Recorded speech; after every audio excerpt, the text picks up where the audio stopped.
welcome in one and all to the high noon edition of what is the first of two streams that we like to do each and every day here on the Radio Misfits podcast platform. I am Pugs Moran. I am part of both streams. I do this one high noon. This comes on every Monday through Friday at noon. I do this one by myself, and then I come back at 9 p.m. All time Central. It's the only time zone I recognize.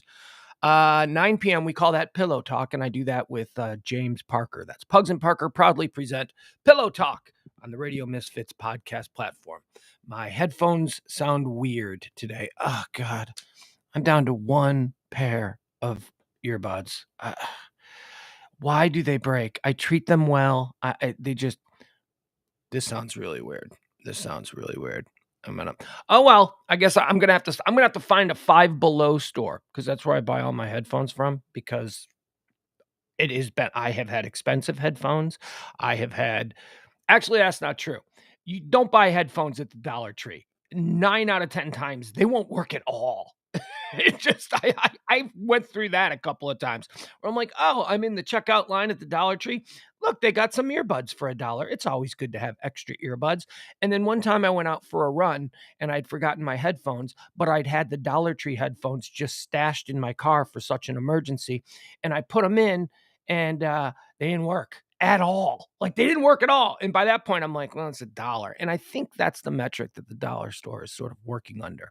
If you pay for earbuds $1 and they don't work, you're probably not going to return them. So, they're like, they're not going to return these. It's $1. They're just going to be like, and move on with their lives. That's what they're counting on. That's the whole idea so don't buy them at the Dollar Tree. However, with that said, Five Below, they have this whole wall of like earbuds and stuff. And they're like $5 a pair. And they're really good. They're really, really good. As a matter of fact, they're really good. We'll go as far as to say that. Okay, so high noon. Here's what we do here on the High Noon Show. Yeah, the headphones are really driving me nuts. All right, we are going to stop at a Five Below today so I can buy some new headphones. God, that's weird. Do I sound tinny? Hi, Jeff. Jeff's here. Al's here. Byron's here. I know a little bit late scheduling the show today. I didn't even schedule the noon show until 11:59 today. I forgot. I totally forgot. And I hope you forgive me. I hope you forgive me for this whole show because although I think it will be semi-interesting, it was a struggle. See, here's what we do here on the High Noon Show. We like to run through all of the topics that are, buzzing about in our world today, whether they are headlines that people are talking about, hot topics, pop culture, current events, trending topics, whatever they be. I just try and run through them one at a time. Okay, people are talking about this. Here's what they're saying. Here's what I think. Moving on. Today was hard, man. There are certain times when it's really hard to find interesting topics because one specific topic or two topics just dominate the conversation of the day. And that's what's happening today. There's oh my God. I looked at about 200 trends today. I went all the way down. Google specifically, I decided to really go hard on Google trends today because all the other trending lists that I look at, they were not good. Google at least offered some other options. If there are, let's just say, of the top 10 trends, 9.5 out of the top 10 trends on any given trend list this morning is just about Earth Day. It's just about recycle, carbon neutral. Here's what you can do. And I'm like, oh, God. Oh, it's going to be one of these days. It's a preaching day. It's a day where we're all just going to get hit over the head with that morally superior shovel. We're terrible people. We're destroying Mother Earth. So, it was hard. I had to go deep on a lot of topics. I had to go, all right, topic number 175 on Google. All right. This has nothing to do with that nonsense. And I don't know. Is it nonsense? I don't know that it's nonsense. It's nonsense when it's every single topic. I like the Earth. I talked about this yesterday. Ready for my Earth Day screed? Here we go. I want fresh water. I want clean air. I would like to be able to swim in an ocean without a whole bunch of garbage. Do something about it. There you go. That's it. That's my screen. I recycle. If you make automobiles that are more responsible as far as the whole burning of what I don't even know. See, I don't want to go back to college to learn, but you know what? Make an electric vehicle that costs 20-25 grand a year. We'll all buy them. But you don't. You're making electric vehicles for rich people so they can roll around and act like they are so superior to us because they're making a greater impact. Oh, shut up. Oh, take your electric vehicle to the private part of the airport and get on your private jet and fly all around the globe, you nonsense individual. But that's the problem. The car company that decides to make if a car company made a $17,000 brand new electric vehicle, the entire country would be driving one. How bad do you want it, car companies? Well, it's because of the research and development. The technology is not quite there yet. We have to charge $79,000 for an electric vehicle. That looks like a bullshit Toyota. If you're, gotta give Elon Musk credit. At least he's charging an arm and a leg for an electric vehicle that looks cool. That looks like an expensive car. It looks like it's worth that amount of money. Remember the Toyota Prius? Have you seen Toyota Priuses on the resale market? I mean, they hold their value. they are still expensive. You can have a 10-year-old Toyota Prius. $35,000. What? That car is 10 years old. And they look like nonsense. They look silly. They look like stupid. I don't want to drive a Prius. Oh my God. Anyway, there you go. There's my Earth Day hunk for you. Okay, so I've decided to there's like there's like one Earth Day thing, and it's just Bill Nye. We all like Bill Nye. We'll get to that. That's the only thing. Bill Nye, he's trending today, so that'll be it. But honestly, I'm not gonna go through one topic after another about you need to recycle. Oh God. Hey, California, fall into the ocean already, okay? When is that going to happen? I've been hearing about that since I'm 5 years old. Hey, when is Florida going to be underwater? When is South Florida going to be underwater? Is that going to happen? Because you've been saying that's going to happen. 20-something years ago, I watched that Al Gore documentary. It's a very good documentary. It's very interesting. I watched that Al Gore documentary.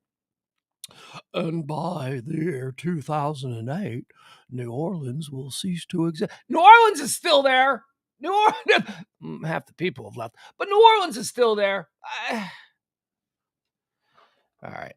I mean, I love Earth Day. I think it's a righteous and a decent sort of thing. I think that, it's important that we care about this place that we all coexist on. But oh my God, are they beating me over the head with it today? Everything. God bless. Do your part. Hell, do more than your part, because you know that there are people out there that aren't doing their part at all. So do more than your part, but just stop. And here's another thing. Right, you're not changing anybody's mind. I mean, you're not changing anybody's mind. This is like the mask thing. This is my exact same thing that I used to say about the mask or the vaccine. You ain't changing anybody's mind. Stop it. All you're doing is just being a dick now. Get the vaccine. Wear the mask. Get the vaccine. Shut up. We know. The people who are willing to do it are doing it. And the people that aren't going to do it, they ain't going to do it ever. And all you're doing is feeding into their sense of superiority. I will not get the vaccine because I saw a movie about how the government tries to put these microchips into your brain so that they can follow you and then they can frame you for being a pedophile when they're the ones who are actually running the world's largest global pedophile market. Those people are crazy. Just stop it. Just stop it. Just stop it. You either, you got a doctor, go see your doctor. I used to say this, you got a doctor, go talk to your doctor. And fingers crossed that you don't have one of these lunatic doctors. Just go see a doctor, acknowledge what you don't know. That's the other thing we don't know. And this is a problem with the whole Earth Day thing and climate change argument. None of us are willing to acknowledge what we don't know. You start talking to me about rising sea levels. You start talking to me about carbon emissions within the atmosphere at a 2.5% clip and an increase of 3 per year for every 10-year annum. I don't know. Stop it. Stop. I don't know. I don't know what any of that means. Okay. The guy in the white coat with the multiple degrees from MIT and all that stuff. Can you dumb it down for me and just tell me what you want me to do? Because, you seem like you know what you're talking about, as opposed to some dude like myself on YouTube just going, it's all a fraud. I don't know. I don't know. Just whatever. As for the Earth Day thing, as for the believing that we need to take care of our environment, you either do or you don't at this point. This is not a new subject. This is not something that is just being introduced into the public conversation. This is, people have their opinions, and their opinions on either side of it have been bolstered through years and years of propaganda on both sides. Here's what I want. I want clean water. I want clean air. I'm going to recycle. And if you make a car that is an electric car that is affordable, I'll buy it. That's it. It's the extent. That's all I can do. All right, so let's get it. There you go. There you go. Happy fucking Earth Day, people. Excuse my language, but there, that's the Earth Day thing. Also didn't help that like Earth Day in the early days, by the way, started like in 1970 or something. And we'll probably cover that in the history section here. It didn't help that like the original Earth Day enthusiasts were all like just gross people. It really did. It was just all a bunch of like long-haired hippies, man. And they were just like, hey, take care of the earth, man. Let's drink some wheatgrass, man. That didn't help. That wrecked it from the beginning. If the original Earth Day people had been a bunch of nebbishy looking doctors in white coats, with pocket protectors talking, maybe it would have caught on. But because of the people who brought it to the forefront of the public conversation being of that particular social class, the hippie, whatever, it was ruined from the get-go. All right. But we will talk about Bill Nye because he's got some fun facts and tips that you and I can both engage in to participate in what we believe to be the saving of Mother Earth. But that's about it. All right. Here's what we're going to talk about today. Here's what today is. Today is April the 22nd. It is the 112th day of the year. There are 253 days remaining until the end of the year. What is today? National Day of... It's Earth Day, man. All right. Why is schizophrenic me suddenly a hippie? Guys, it's Earth Day, man. I'm going to talk about this, or I'm going to talk like this the entire show, man. I hope it doesn't get irritating. It's National Day of Silence. Oh, that is not something that I'll be participating in. National Day of Silence. Shut up! Okay, I will participate in National Day of Silence as long as everybody else shuts up and then just listens to me. That's fine. I ain't going to be quiet. I will never be quiet. It's National Donate Life Blue and Green Day. National Donate Life Blue and Green Day. What is this? Oh, my God. I don't even know what this is. Oh, my. See, I got fished in. This is what I'm talking about. Everything that you're going to link onto today is going to be some environmental thing. And it's good.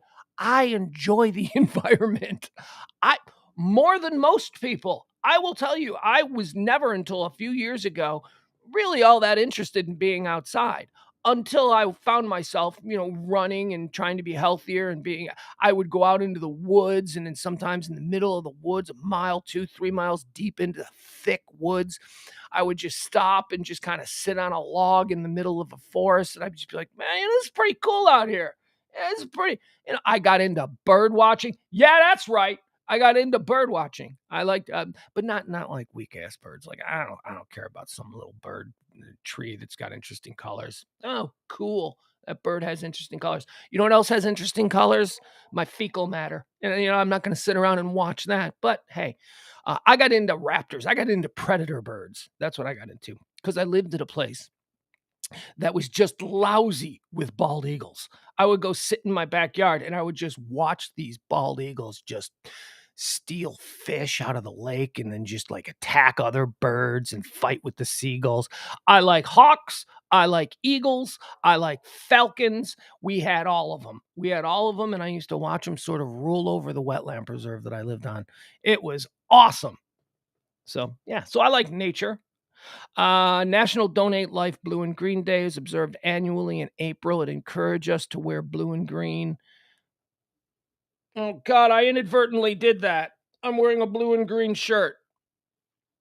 Hey, look who's participating in National Life Blue and Green Day. Didn't even realize it.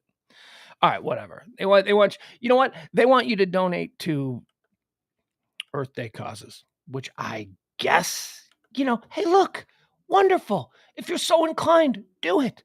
Donate to anything that makes you feel better. That's fine. I prefer you donate to the show because, as we say, the show runs on your donations, your kindness. These are tips. I consider them. I'm your bartender. I'm your barista. I am just dishing out information and hot topics as opposed to, an ice cold caramel macchiato latte or a cold beer. Whatever it is, I'm here to serve it to you. So you can donate. You can donate throughout the show at any of those links there. Coming to the end of the month, anxiety is high. Not going to make it. We will make it because we make it every month because people like you step up, and I do appreciate that. It's National Earth Day, of course. Moving on. It's National Girl Scout Leaders Day. Okay, that's good. Is that still a thing? Is that a Gen Z thing? Is that, I know the Boy Scouts have taken a hit in the last couple of generations. It's because oh my God, what is the dog doing? The dog is out there. The dog is out there just screaming at people. The Boy Scouts, I was never a Boy Scout. Boy Scouts started to take a hit in my generation, which was the 80s. So I don't know if these kinds of groups or organizations are still around. Then the girls had brownies, and then Girl Scouts. What did boys have? Boys had Cub Scouts, and then Boy Scout. I wasn't in any of them. And if you were, hey, good for you. It's just in my generation, maybe I was a punk. I might have just been a punk kid, because now that I think about it, there were kids from rincy tinsy homes. They were all in Boy Scouts and stuff, but they just seemed like nerds. And God bless you. If your kid was in Boy Scouts, then obviously you grew up on the right side of the tracks because apparently I didn't. Me and my thug 1980s BMX bike riding friends, we looked down on the Boy Scout dudes. We thought they were nerds. We played baseball. We played organized baseball and football and stuff like that. We didn't need any other club going on. But happy National Girl Scouts Leaders Day. Can you tell I'm in a mood? I'm in a bit of a mood because I woke up extra early today. And I started working and putting the show together early. And I've been rage screaming at my computer screen for the past 3 hours because every single topic has to do with environmentalism or Earth Day. And I'm like, give me something else to talk about. It's National Jelly Bean Day. There you go. That's what today is, National Jelly Bean Day. I like jelly beans. Jelly beans are all right. I'll give you a jelly bean draft. No, we're not going to do a jelly bean draft. And I thought that you were going to do all of your interruptions, schizophrenic me, as an Earth Day dude. Sorry, man. Yeah, that's right. You forgot.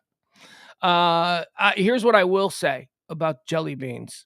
There's like one company, right, that makes really good jelly beans. They're like the famous jelly bean making company, and I don't know who they are. And their jelly beans are the jelly beans that we've tasted our entire life.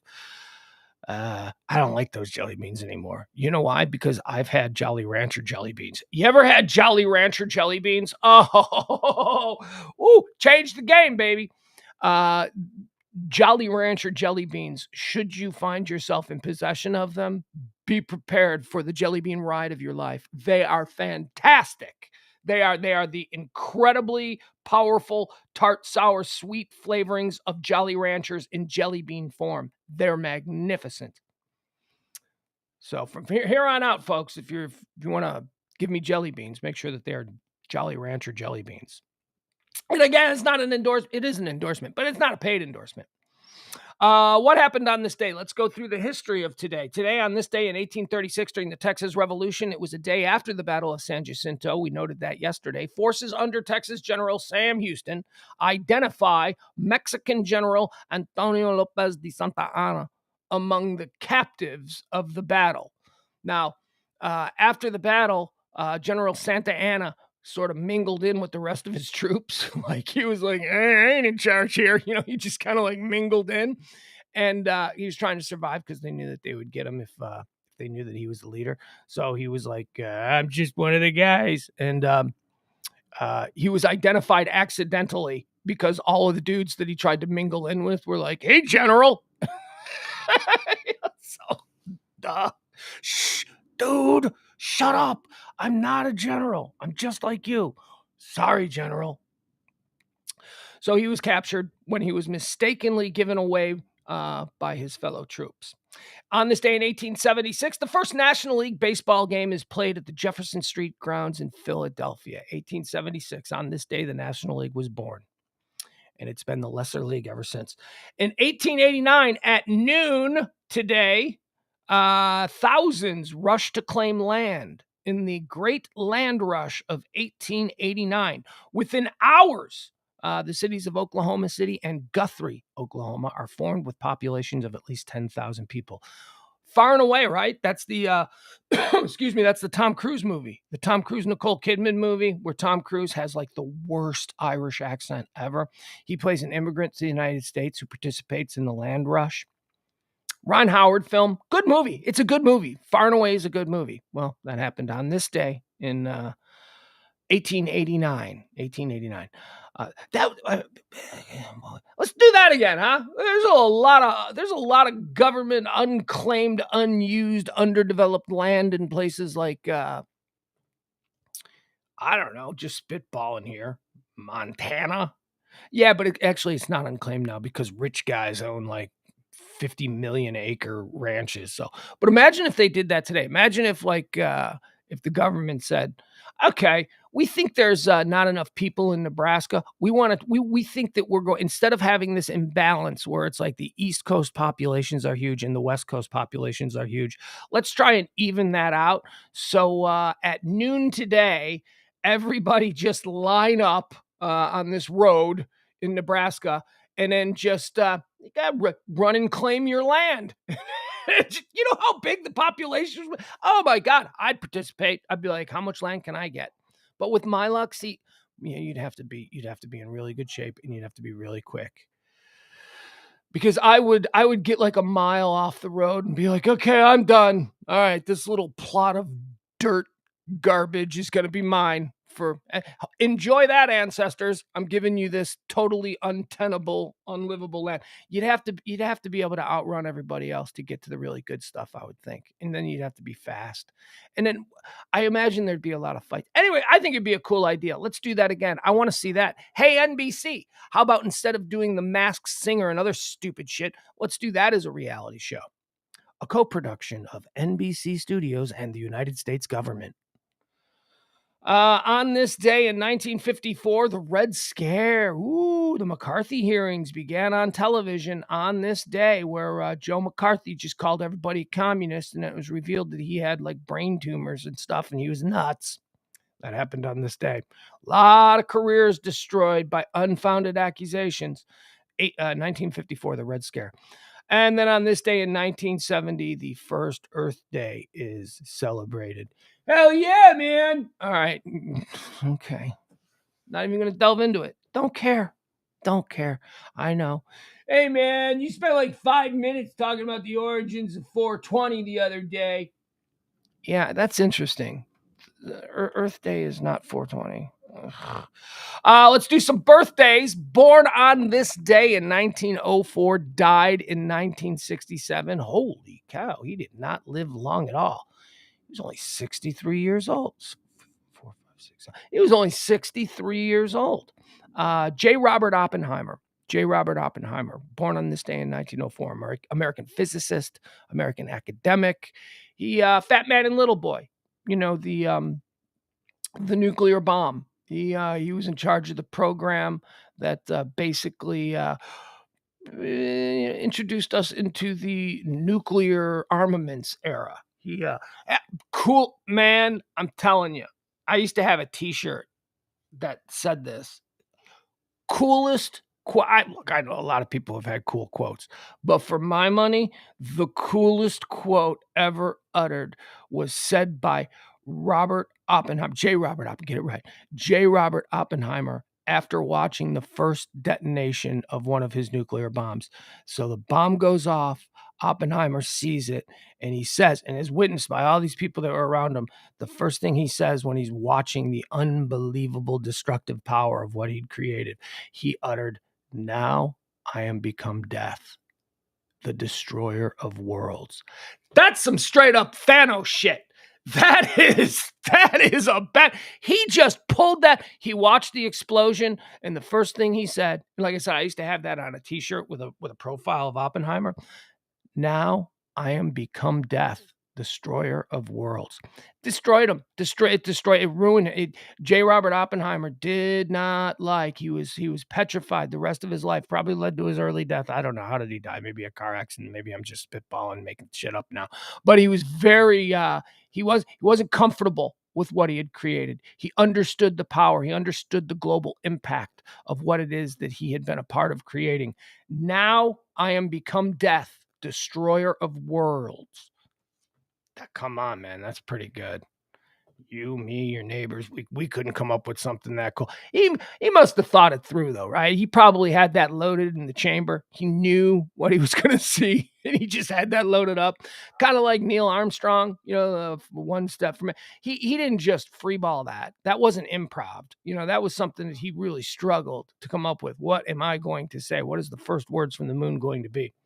Born on this day in 1923, Betty Page, American model and actress. Betty Page, there was a period like in the mid 90s, the late 90s, where the Page girl became kind of a thing.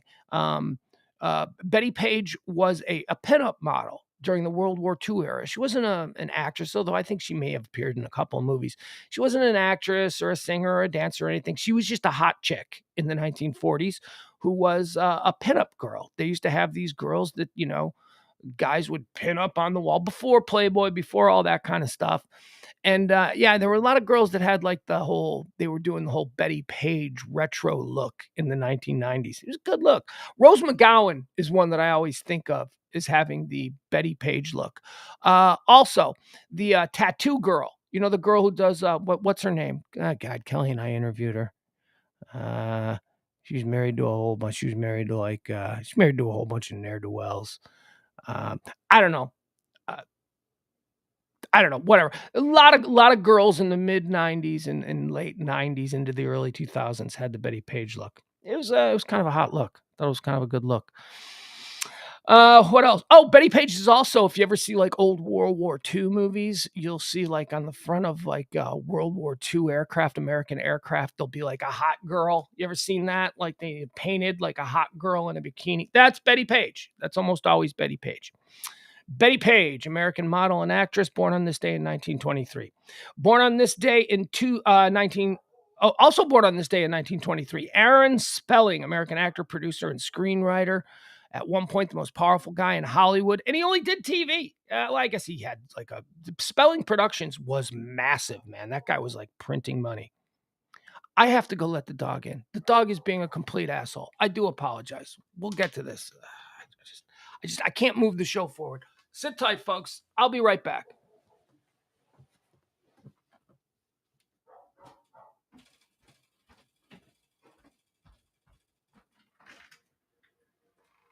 Let's go. Get in here right now. Come on. Hey, no.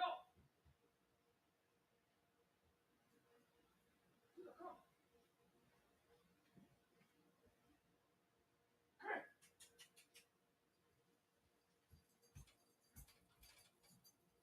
Go to bed, obnoxious. Get in there. You obnoxious.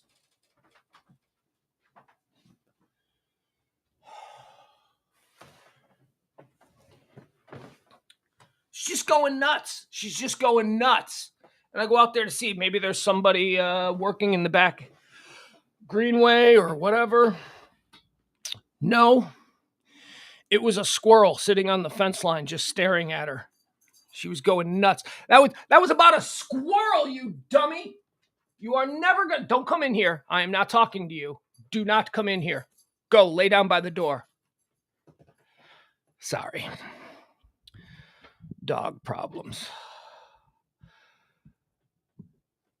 Oh, you don't think there's a dog? There's a dog. You people have seen the dog. There is dog. There is dog. Okay, let's do another birthday. What else happened today on this day? Born on this day in 1937, it's Jack Nicholson's birthday. We haven't seen a whole lot of Jack Nicholson lately, have we? We haven't. He's sort of taken a step back. Does he still go to Laker games? I don't know. I haven't watched a Laker game since LeBron became a Laker. I don't. It's. I just. I can't watch. I don't actively watch games that LeBron James plays in. I've seen enough of him. I understand what he is. He irritates me.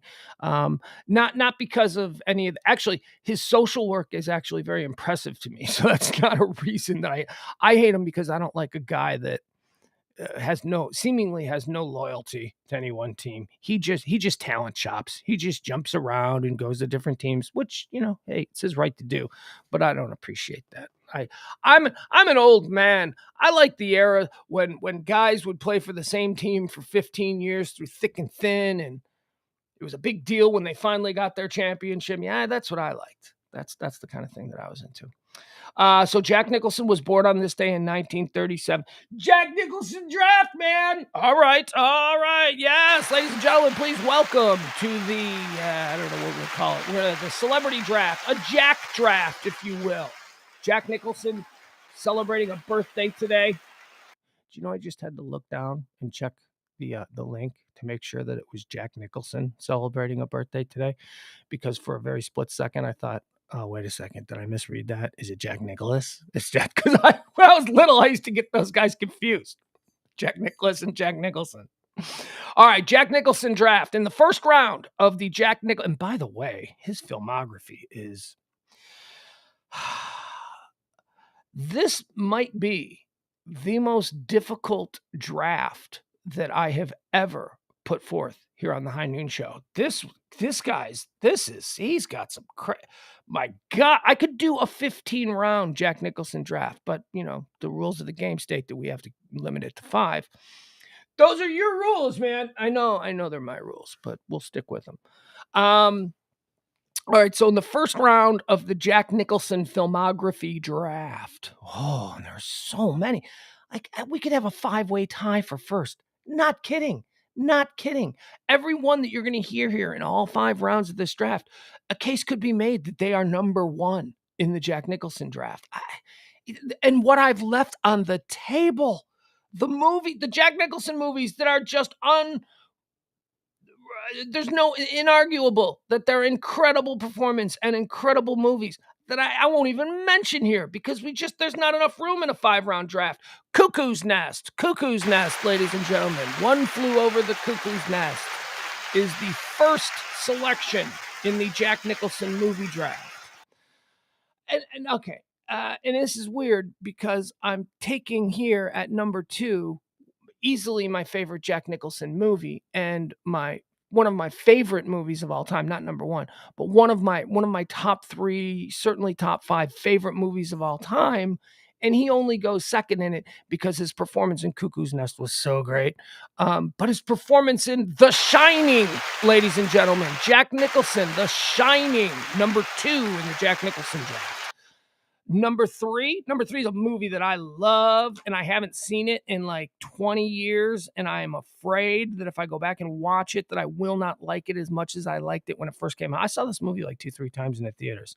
I went and saw the first movie that I ever saw by myself in a theater was this movie, because I'd already seen it twice. I remember how it worked. I went and saw it with a girl, and I was like, it's good. Really good, liked it, talked about it. And then like a couple of days later, I'm at a party, or not a party, I'm just hanging out with my friends. Like, you want to go to a movie, man? I'm like, yeah, let's go to a movie. And they're like, I haven't seen One Flew. And I'm like, I've seen it. Or this movie. Like, I haven't seen this movie yet. And I was like, oh, I already saw it, but I'll go see it again. So I went and saw it with my friends. And then I remember I was downtown in Chicago, and I had like 4 hours to kill between something, and there was a movie theater right across the street, and I'm like, all right, I'll go see A Few Good Men. You can't handle the truth. Number 1 in the Jack Nicholson draft, One Flew Over the Cuckoo's Nest. Number 2, The Shining. Number 3, A Few Good Men. Number 4, The Departed. I could make an argument against myself that The Departed, his performance in The Departed as a Whitey Bulger type character, could be number 1. So good in The Departed. And then number 5, there is a tie. I had to just put a tie here at number 5 because I can't I left so many movies on the table. On the floor. I left so many movies that are so great that deserve. This is a deep draft. This is what they call a deep freaking draft. Number 5 pick. I made a trade with the Pillow Talk stream. I've acquired 2 picks here at number 5. It's not how it works, man. No, I know, but it's how it works here and now. There's a tie for number 2 because I just couldn't decide between Jack Nicholson and the original Batman as the Joker. Come on, man. Come on. Couldn't decide between that performance and Chinatown. Ah, God, is Chinatown a great movie? All right, so here's the Jack Nicholson draft. In the first round, I go with Cuckoo's Nest. Second round, I go with Shining. Third round, I go with A Few Good Men. Fourth round, I go with The Departed. Fifth round, I go with Batman and Chinatown in a tie. Leslie Collins. I loved him in Terms of Endearment. As the astronaut who drives the Corvette on the beach. Yeah. Fantastic in Terms of Endearment. You know what? Here, look. Let me just run through a few that I didn't even consider. I didn't even invite these films for workouts. They didn't even get pre-draft workout invites because it was just like, oh God, they're so good. There's so many that are so good. Let's see here. Let's start out with movies that I didn't mention. I didn't mention Easy Rider, which a lot of people might say is his best movie, but I didn't really enjoy Easy Rider, so that wasn't difficult. 5 Easy Pieces is a great movie. That's a great movie. 5 Easy Pieces didn't make my draft. Carnal Knowledge is another really good movie. Anne Margaret, Bruce Dern, Jack Nicholson didn't make my draft. Wait. Did I confuse Carnal Knowledge with King of Marvin Gardens? I don't know. Both are good movies. Chinatown mentioned that made my draft. The Last Tycoon was a good movie. I enjoyed that. The Postman Always Rings Twice. Reds. The Border. Terms of Endearment. Pritzi's Honor. Witches of Eastwick. Broadcast News. Very small role in Broadcast News. The Two Jakes, the sequel to Chinatown, wasn't as good, so it didn't make my consideration. Hoffa. I didn't mention Hoffa. Mars Attacks. He's great in Mars Attacks. The Pledge. About Schmidt. That's an underrated Jack Nicholson film. About Schmidt is great. Anger Management is also fun. Something's got to give. Oh, God. Like I said, we could have done a 15-round Jack Nicholson draft. Happy birthday, Jack Nicholson. And those are your birthdays for today. Oh, do we have one more birthday? I think we do. Let me pull this down. One more birthday. Oh, we got a couple more birthdays. John Waters is celebrating a birthday today. Film director John Waters, born in 1946. John Waters is he's a great film. No, he's not. John Waters made balls nuts cheap indie films in the 1970s with the weirdest people you could imagine. That's either your thing or it's not your thing. It's not my thing. There were a couple of instances in John Waters films that I chuckled at and thought were funny. Divine, John Waters made Divine a star. But isn't she Divine? Just look up Divine if you don't know who Divine is.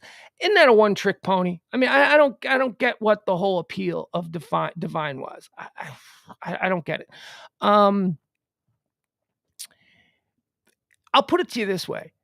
When I was younger, when I was like in my late teens, early 20s, especially when I was going to a university that was just cluttered with artistic types, the John Waters Mafia was unbelievable. John Waters is great. There was a dude in like 1992 walking around the halls of Columbia, the Michigan Avenue, with a John Waters mustache. That really weird pen. I was like, oh God, I hate these people. John Waters enthusiasts, they smoked clove cigarettes. Remember that was a thing? Oh, nothing made me gag more than the smell of clove cigarettes. It's just it was weird. It was theater people. I mean, let's go ahead and say it, call it what it was. It was, and I had a lot of friends who were theater people, especially in college, because there was a lot of actors and actresses. And not all theater people are cut from the same cloth. Here's what I think. I think the theater people who lack talent are the ones that are the most irritating. They're the ones that are the most avant-garde, the weirdest, the most out there. Meanwhile, there's like a couple of people who are legitimately in theater because they really like the idea of performance and show and all that kind of stuff. And they're not obnoxious about it. They're just really good at what they do. But then there's the other people who don't have all kinds of confidence. Are you really going into a theater kid rant? I am a little bit going into a little theater kid rant here. So then you've got like the bulk of the ranks of the theater kids. They don't necessarily have talent. They just like being weird. They just like being out there. They just like attention. So they're more about being the center of attention. And those are the ones that like would pretend John Waters is some incredible filmmaker. It's like, no, he's not. He's not. Born on this day in 1950. This bugs me because Parker, during his monologue last night, did this as a birthday. And I even said during Parker's monologue, I didn't know it was his birthday because I do birthdays of people every day. Parker gave a birthday last night on Pillow Talk of a guy whose birthday is today. Peter Frampton. Peter Frampton.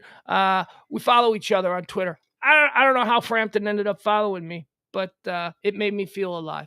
I came alive when Frampton followed me.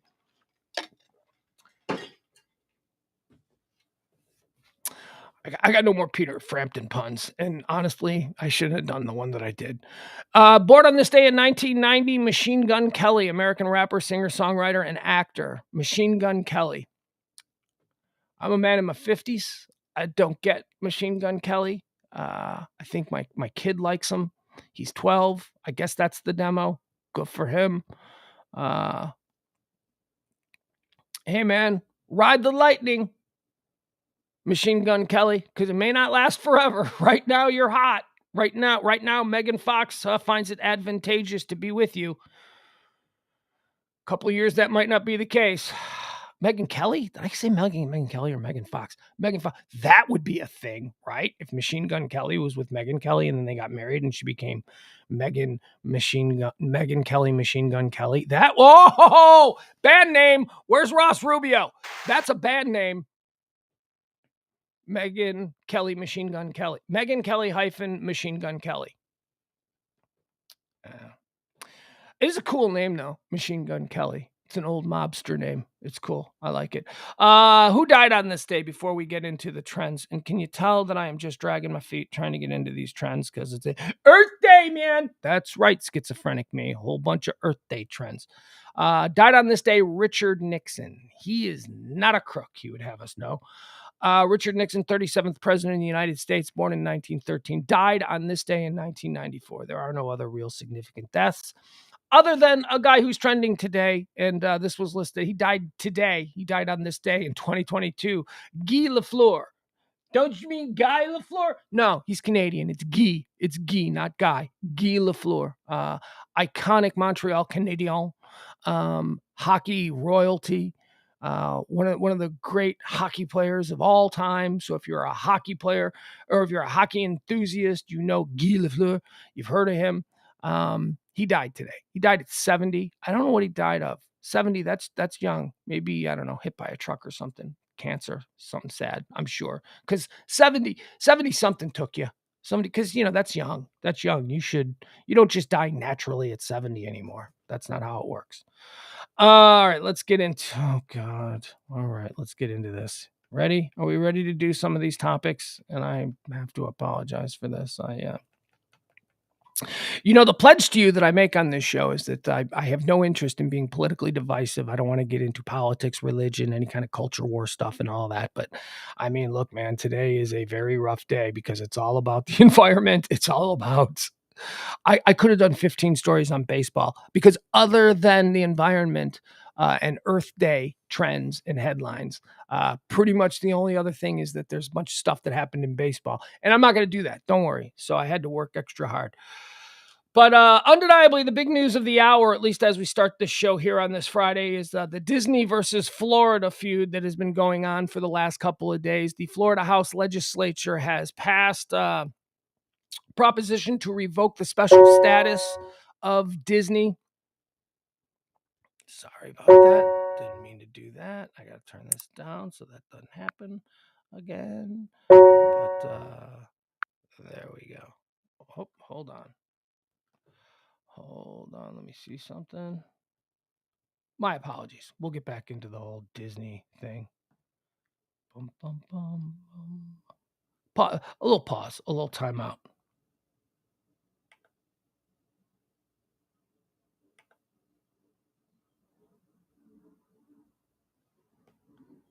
All right, I got to turn this down. Okay. Sorry, folks. I sometimes forget to turn my phone down, and I get these crazy. It's just going to irritate me. It's not going to irritate you at all. It's just going to irritate me. All right, Disney versus Florida. So the Florida legislature has passed a bill, whatever. I don't know what they call it. I'm not that smart.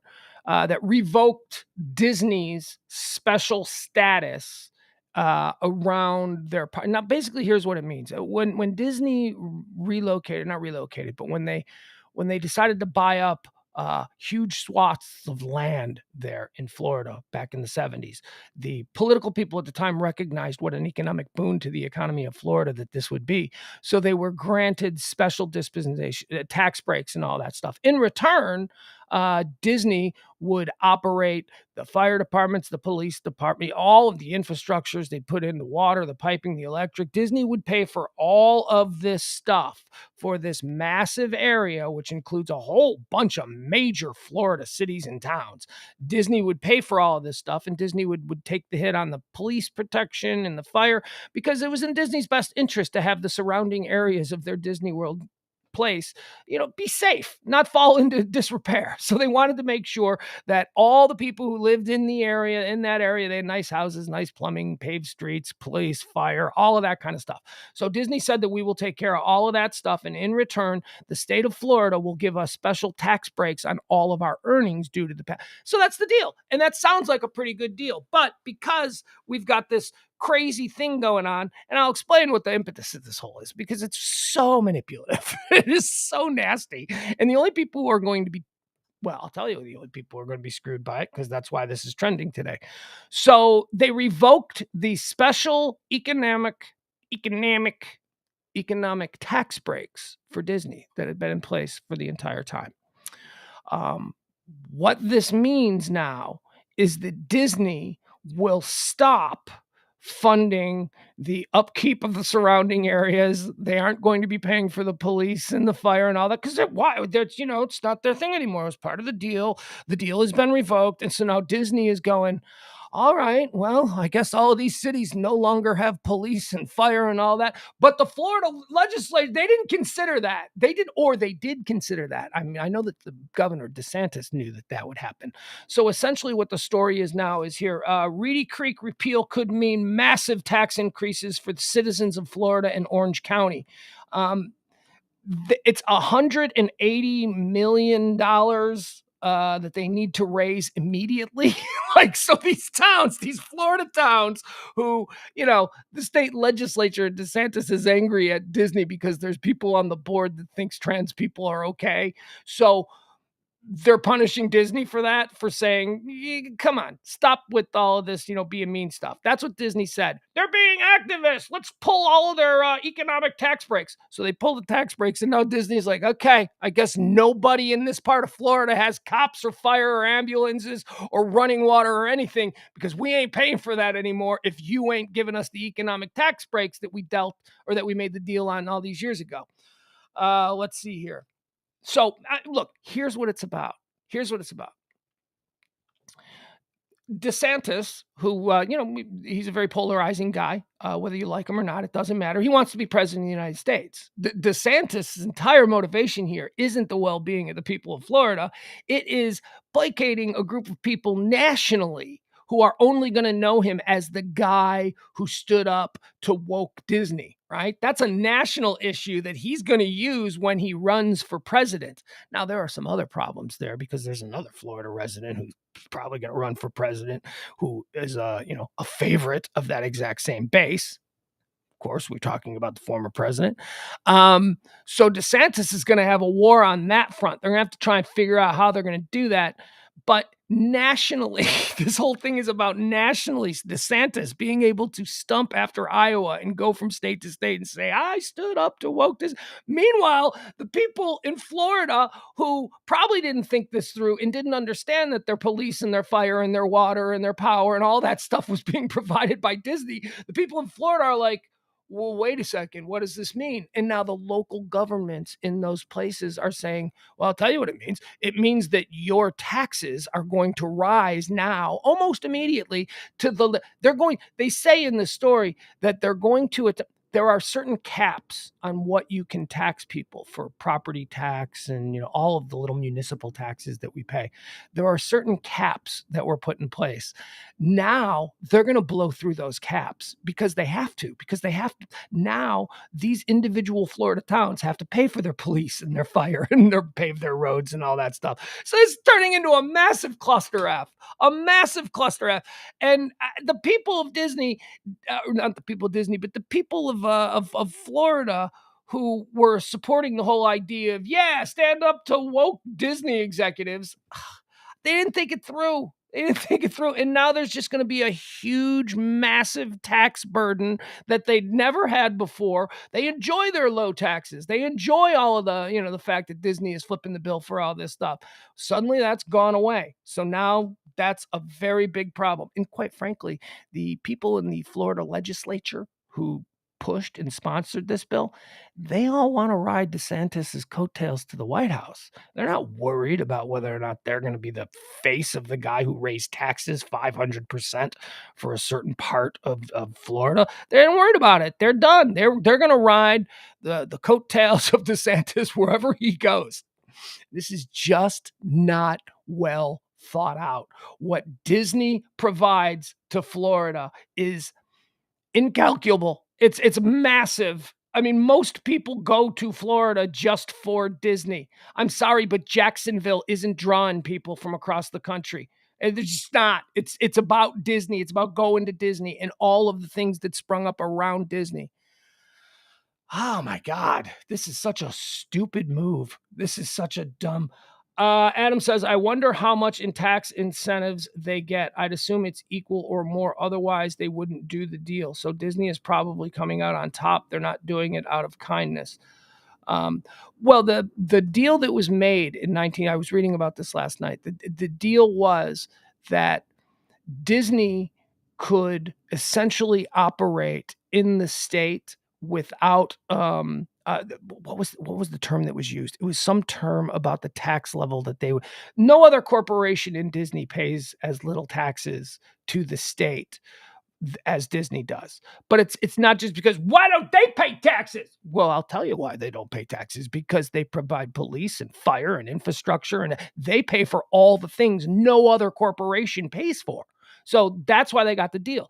And it was a deal that was wanted by Florida. Florida had no problem with this deal because they knew over the course of what's been 50 years since Disney World opened, they knew that over the course of 50 years, what Disney's presence in that part of the state, which was really just a bunch of trailers. I mean, that was part of the state, was nothing before Disney got involved. They knew what it would mean to the state. And they seem to have forgotten. The modern legislators in Florida, I don't know. I guess they don't. And it's not, I don't believe it's possible. Well, you don't believe.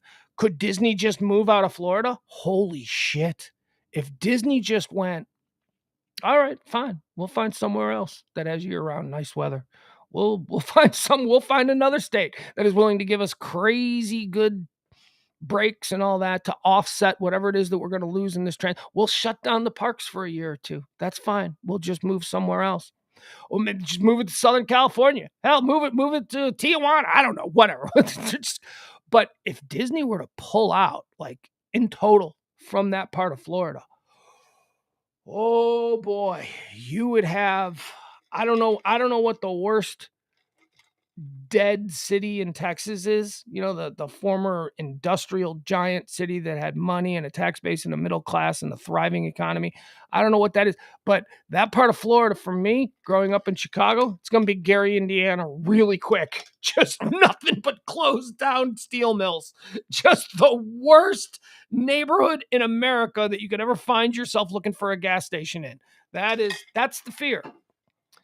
So, and again, this all comes down to DeSantis's designs on the White House. He wants to be president of the United States, and he needs issues like this that will appeal to people outside of Florida. Because when push comes to shove on this, especially with the tax ramifications for the people of Florida, this is not a Florida first move, is all I'm trying to say. It is definitely not. And why? It's all because of this stupid culture war stuff. That's the stuff that resonates with certain voters, where trans people pee, that's like a big issue. I don't know. Seeing two men hold hands in line at the teacup ride at Disney World is like a massive issue for a very large percentage of the American voting population. So that's why Disney in Florida is trending. All right, now let's go into this one. This one is interesting, and I'm just going to give you this story, okay? So, Jonathan Martin and Alex Burns, who are a couple of journalists, political journalists, they've written a new book. And this new book is about the behind-the-scenes machinations that went into the days prior and the days following the January 6th, and I'm just going to call it situation because I don't want to be divisive, the January 6th situation. So they wrote this book, Martin and Burns, and in the book, the New York Times yesterday published a report that said that GOP leader and a guy who wants to be Speaker of the House, Kevin McCarthy, privately was saying all kinds of anti-Trump stuff, saying that Trump's behavior was treasonous, discussing the inaction of the 25th Amendment, which would mean that the president was deemed to be mentally incapable of performing his duties and needed to be removed. His belief that President Trump was involved in what was happening at the time was seen as an insurrection. That has changed. But, even the Republicans at the time were saying, yeah, this is bad. They all made speeches that day. And then within 48 hours after they saw that Trump was mad at them, they all completely changed that position. So the New York Times publishes an excerpt from this book about McCarthy and McCarthy's true feelings on Trump. Now, we know that McCarthy's like a very big Trump guy. Fine. A lot of people are. But unwaveringly so. He's my guy. So this book purports to say that that's not true. That McCarthy, in his private moments, was very, very concerned about the mental state of the president and had conversations with other people, other Congress people, other Republican Congress people were sharing such views. Of course, again, that all changed. And they went back. We never said. So the New York Times publishes this yesterday.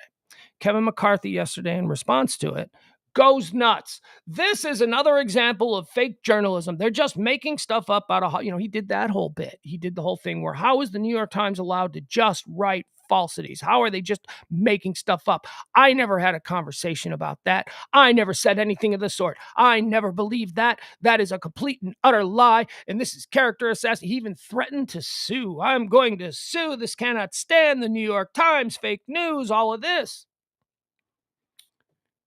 That was his position. Put out a lengthy press release about it, where he's being victimized again by this liberal media, and oh god, all of the things that resonate with a certain voter bloc. So last night, after McCarthy calls it lies and all this kind of stuff, last night that chick Rachel Maddow, who I didn't even know she was on the air anymore. I thought she left the show. Whatever. Apparently she was doing a show. So Rachel Maddow goes on her show yesterday, and she has Burns and Jonathan Martin and Alex Burns on. And she's like, so your stuff was published in the New York Times and McCarthy says it's a lie. And they're like, yeah, it's not a lie. Yeah, it's not a lie. It's totally true. And then Maddow drops a bombshell that is still resonating on the internet. It's still trending. This is still one of the top things that are trending, whether it's Maddow or McCarthy or even Liz Cheney. And what did she do? After all day long, Kevin McCarthy claiming he never said it, it was all completely made up. That's not true at all. This is another example of how the media lies to you and there is no truth in journalism and it's fake news and all. After an entire day of him ranting and raving about this, Rachel Maddow dropped an audio tape. Unbeknownst to Kevin McCarthy, during some of these things that are cited in the book, Kevin McCarthy was being recorded. It was being recorded. So, and he said everything. Here, you know what? We can listen. Should we listen to it? I don't, again, I don't do politics on this show, and I don't see how this is politics. I mean, I see how this is corruption. That's what this is. This is just a guy lying to you. And what does this mean? The people that are being lied to, I don't know that they care that they're being lied to, because I believe that in large part, a lot of these are people who just want to believe what they want to believe, and the truth and the facts of the matter do not play into it one way or another. They are just comfortable believing what they want to believe, and they want people to tell them, you know, that crazy shit you believe that isn't based in fact at all, it's all true. And as long as somebody tells them it's okay for them to not believe the truth, they don't believe the truth. Truth has no factor in it. And this is just an example of all of our politicians are pieces of shit. They are all lying pieces of garbage. So here we go. Nobody knows entirely who secretly recorded McCarthy here. Liz? Okay, here we go. Nobody knows who secretly recorded McCarthy. Liz, you on the phone? All right, hold on. Some people are saying it's, at the time, Republican Liz Cheney, who at the time of this recording was a very high-ranking member of the Republican Party. She was not somebody who was in necessarily the MAGA column, but she is a long-standing conservative Republican voice in the United States Congress. Dick Cheney used to be a god in the conservative right-wing circles. She's his daughter. There's not a liberal bone in Liz Cheney's body. I mean, that's why, and she was in good standing. And due to her position that Trump was complicit in the January 6th situation, she was stripped of all of her powers. She was removed from all of the committees that she was on. She was given, basically, baby got sat in a corner by the Republican Party because she said all of the things that House leader, GOP leader Kevin McCarthy is now on tape saying. Here's a conversation between Liz Cheney and Kevin McCarthy talking about all of the shit. They got Liz Cheney sidelined. McCarthy did the exact same thing. He said the exact same thing and nothing happened to him because he simply just denied it. Liz Cheney, for better or worse, stuck to her guns. She showed some degree of an admirable character in saying, no, this is what I think, and this is what I think happened, and I am America first, and this is something that happened in America, and this is how it went down. She stuck to that, and she has been brutalized for it. Oh, she's a lib. Dude, she's a Cheney. What are you talking about? She comes from rural Montana. What are you talking about? She's a lib. Anyway, by the way, that doesn't matter. Those are just words that people react to. Conservative. That doesn't mean anything anymore. Doesn't mean there is no such thing as a lib anymore. There's no such thing as a conservative anymore. Those are just pejorative, bad words that we label on people. Lib simply means bad person. That's what it means. It doesn't have anything to do with a political ideology at this point. Because certainly conservative doesn't have anything to do with a political ideology at this point, because all the so-called conservatives are not conservative at all when it comes to, fiscal responsibility and all that kind of thing. So anyway, someone brought receipts, and here they are. This is the conversation. I'm going to show it to you right here. This is the conversation that Rachel Maddow dropped on her show last night. This was very big news. You can read along. Here's the conversation between Kevin McCarthy and Liz Cheney. You on the phone? Yeah, I'm here. Thanks, Kevin. I guess there's a question when we were talking about the 25th Amendment resolution. Yeah. And you asked if what happens if it gets there after he's gone. Is there any chance? Are you hearing that he might resign? Is there any reason to think that might happen? I've had some few discussions. My gut tells me no. I'm seriously thinking of having that conversation with him tonight. I haven't talked to him in a couple days. From what I know of him, I mean, you guys all know him too. Do you think he'd ever back away? But what I think I'm going to do is I'm going to call him. This is what I think. No, it'll pass the House. I think there's a chance it'll pass the Senate even when he's gone. And I think there's a lot of different ramifications from that. Now, I haven't had a discussion with the Dems that if he did resign, would it not happen? Now, this is one personal fear I have. I do not. By the way, a little context. They're discussing right now the process of the second impeachment, the second time that Trump was impeached by the United States House of Representatives.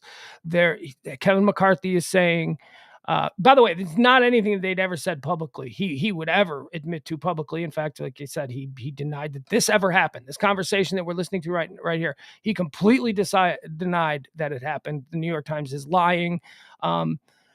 Kevin McCarthy is saying that Liz is saying it's going to pass the House. And he's like, yeah, it's going to pass the House. He's going to be impeached again. And then Kevin McCarthy adds, I think it might even pass the Senate, because Kevin McCarthy is obviously talking to enough Republicans who have never gone public with this to lead him to believe that there is a chance that we could have a real impeachment. So Liz is saying, why don't we head this off? Why don't we have him just resign now?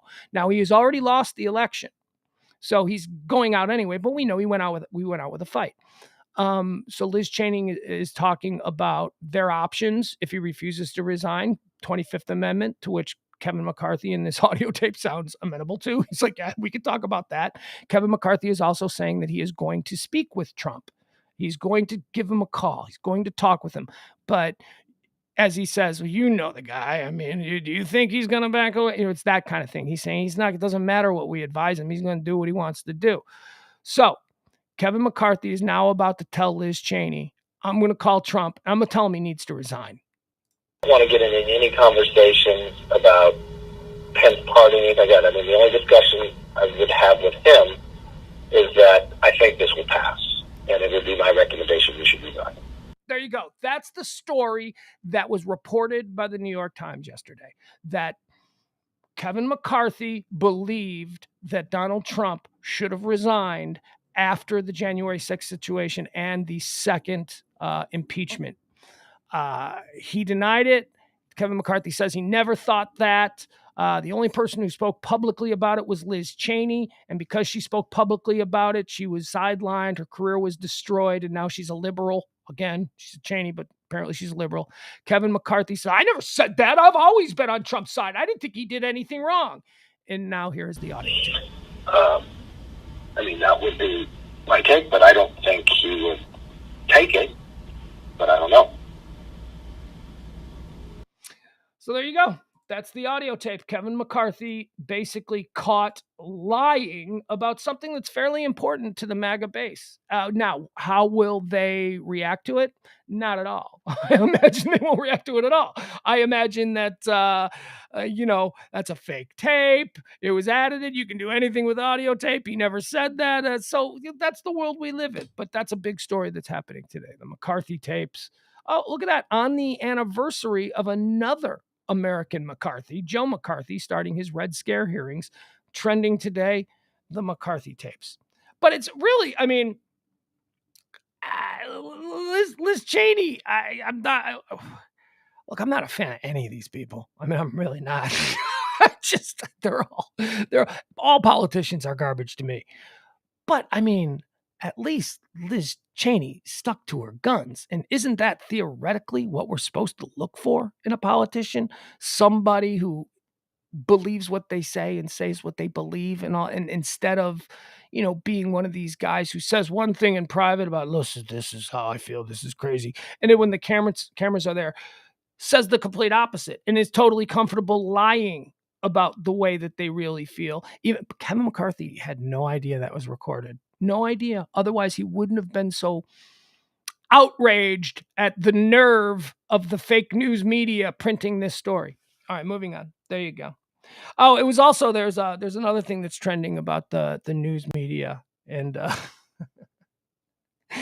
somebody said, what was it? I got to do it from memory. Somebody said, on CNN now, Mccarthy Tapes. On ABC now, Mccarthy Tapes. On NBC now, Mccarthy Tapes. On MSNBC now, Mccarthy Tapes. On Fox News now, Mickey Mouse is turning your kid gay.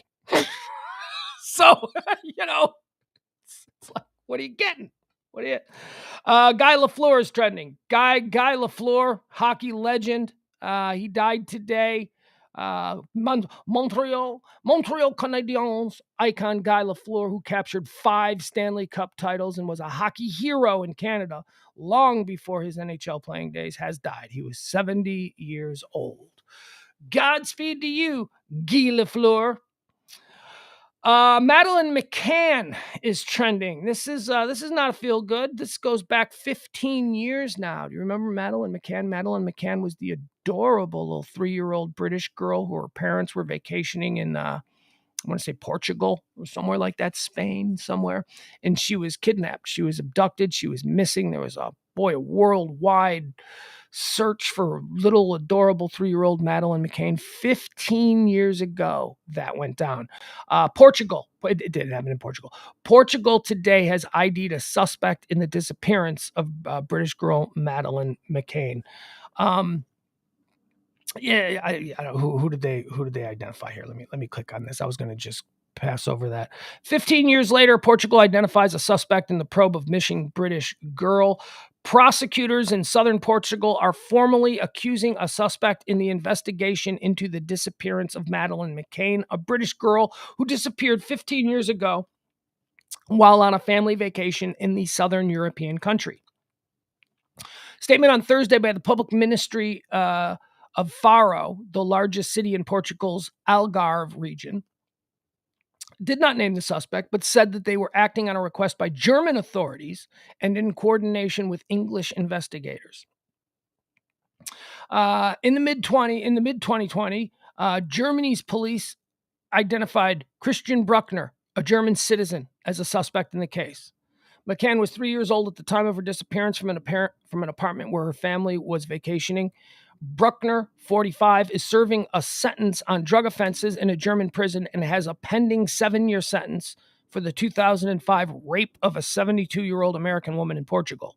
The rape also took place in Pra de la Luz, where Madeline was abducted from. Bruckner, however, has denied any involvement in the Madeline Mccann disappearance. All right, so there you go. 15 years later, this is a big break. This is on the news sites, on the global news sites. This is the number one thing that's trending now. So apparently, it's a big deal. She would be 18 years old now. Good Lord, what a horror. Every parent, when you got a little kid, I think if you're, should I say if you're a good parent? I don't know. How do I say this? I know somebody who, well, actually it's not true because this kid is now like 22, but I knew somebody once who didn't really seem to care where their kid was when they were like 3 or 4 years old. Like, I remember saying to her once, "Where's so-and-so?" And I remember going, "I don't know, she's around here somewhere." So that it was just an observation that I always thought, is she outside? Is she inside? She's only like 4 years old. You don't know where.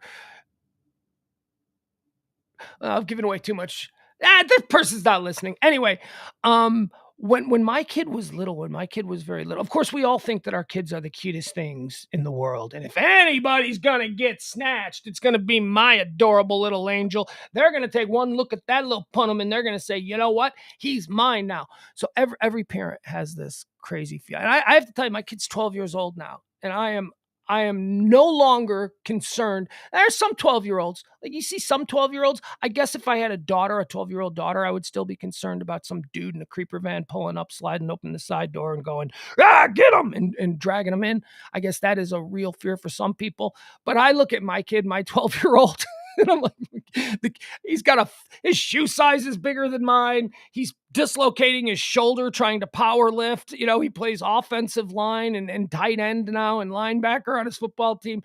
He is very close, my 12-year-old. Actually, you know what? I'm going to make an admission here because he's in school.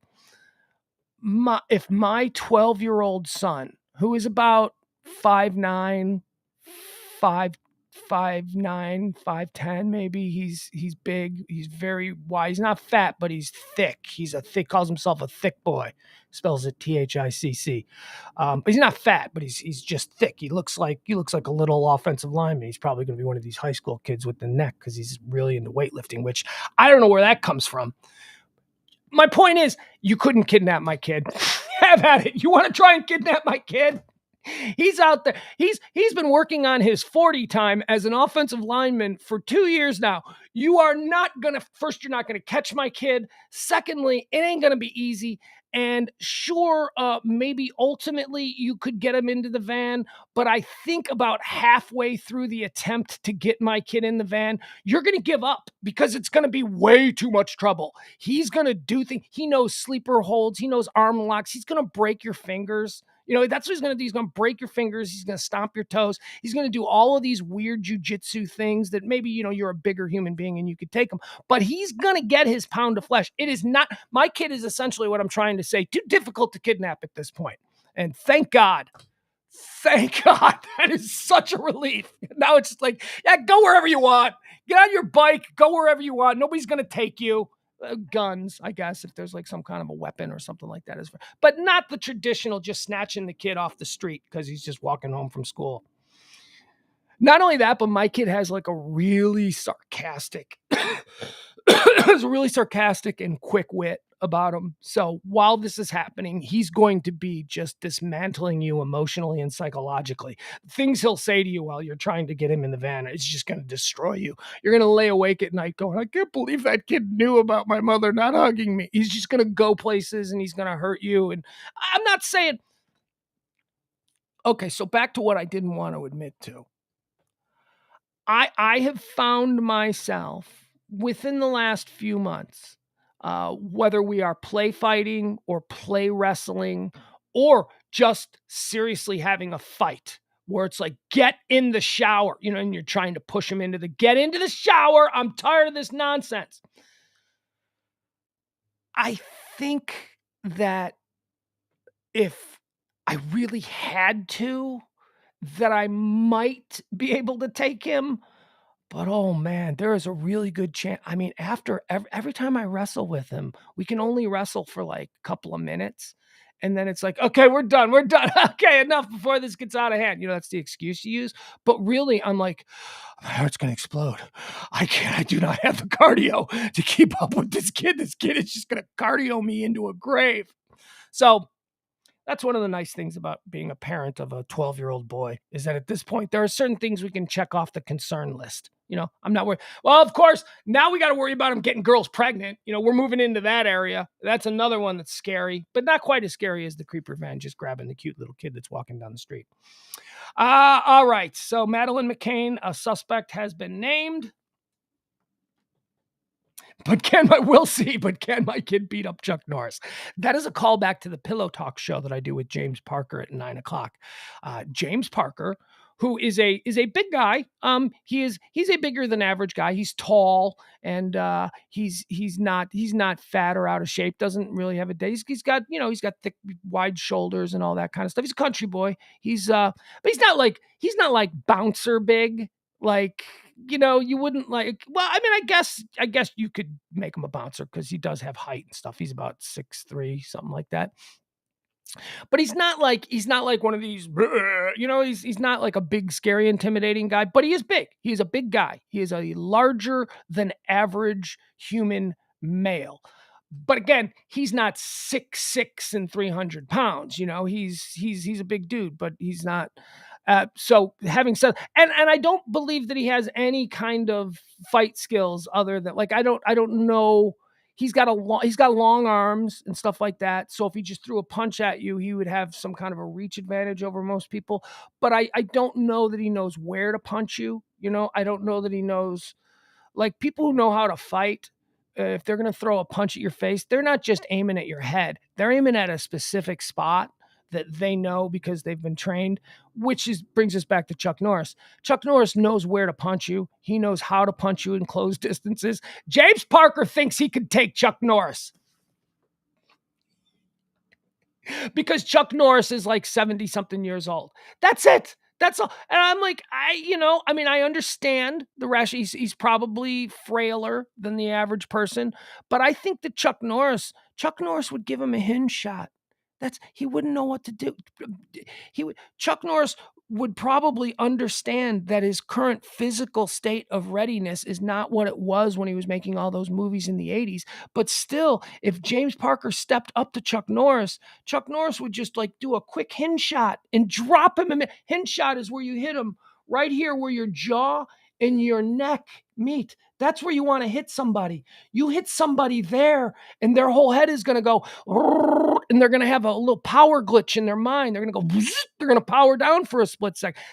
I don't know that like people like James, I think he would just like, I just windmill him. And I'm like, hey, yeah. And while you're windmilling him, I think Chuck might just kick you right in the sternum and take all the wind out of you immediately. And then you're like, I mean, there's just things that Chuck Norris knows about fighting a guy that I just don't think James Parker respects. I don't think he understands. I think he thinks it's all just, let's just flail at each other in a fight. You gotta respect people. You gotta respect people. You gotta respect people who have trained their entire lives in doing something that you just have no knowledge of. I don't care if you're 80 years old or whatever. It is funny though. He's got to be kidding. James Parker also believes there isn't a woman on the planet that he can't take. Which is like, he has obviously never seen Cyborg. He is obviously never, he thinks he can take Ronda Rousey. I mean, Ronda Rousey isn't even in mixed martial arts anymore. Ronda Rousey has essentially one move. Now, it's the greatest. She's the greatest practitioner of this move in the world. But I don't think that James Parker knows how to avoid a Ronda Rousey armbar. I mean, it would just be like, I'll fight Ronda. Come on, Ronda, let's go. And then she would just grab his arm. And before he even was able to throw a punch. And that's another thing, James Parker with his long arms. That would be, Ronda Rousey would eat that up. She'd be like, yeah, give me them long arms. Give me that. I'll break that in half. And then you'll be crying on the ground like a bitch. We also got into this conversation about certain WNBA players where he thinks he's like, I could take any WNBA player. I don't think so.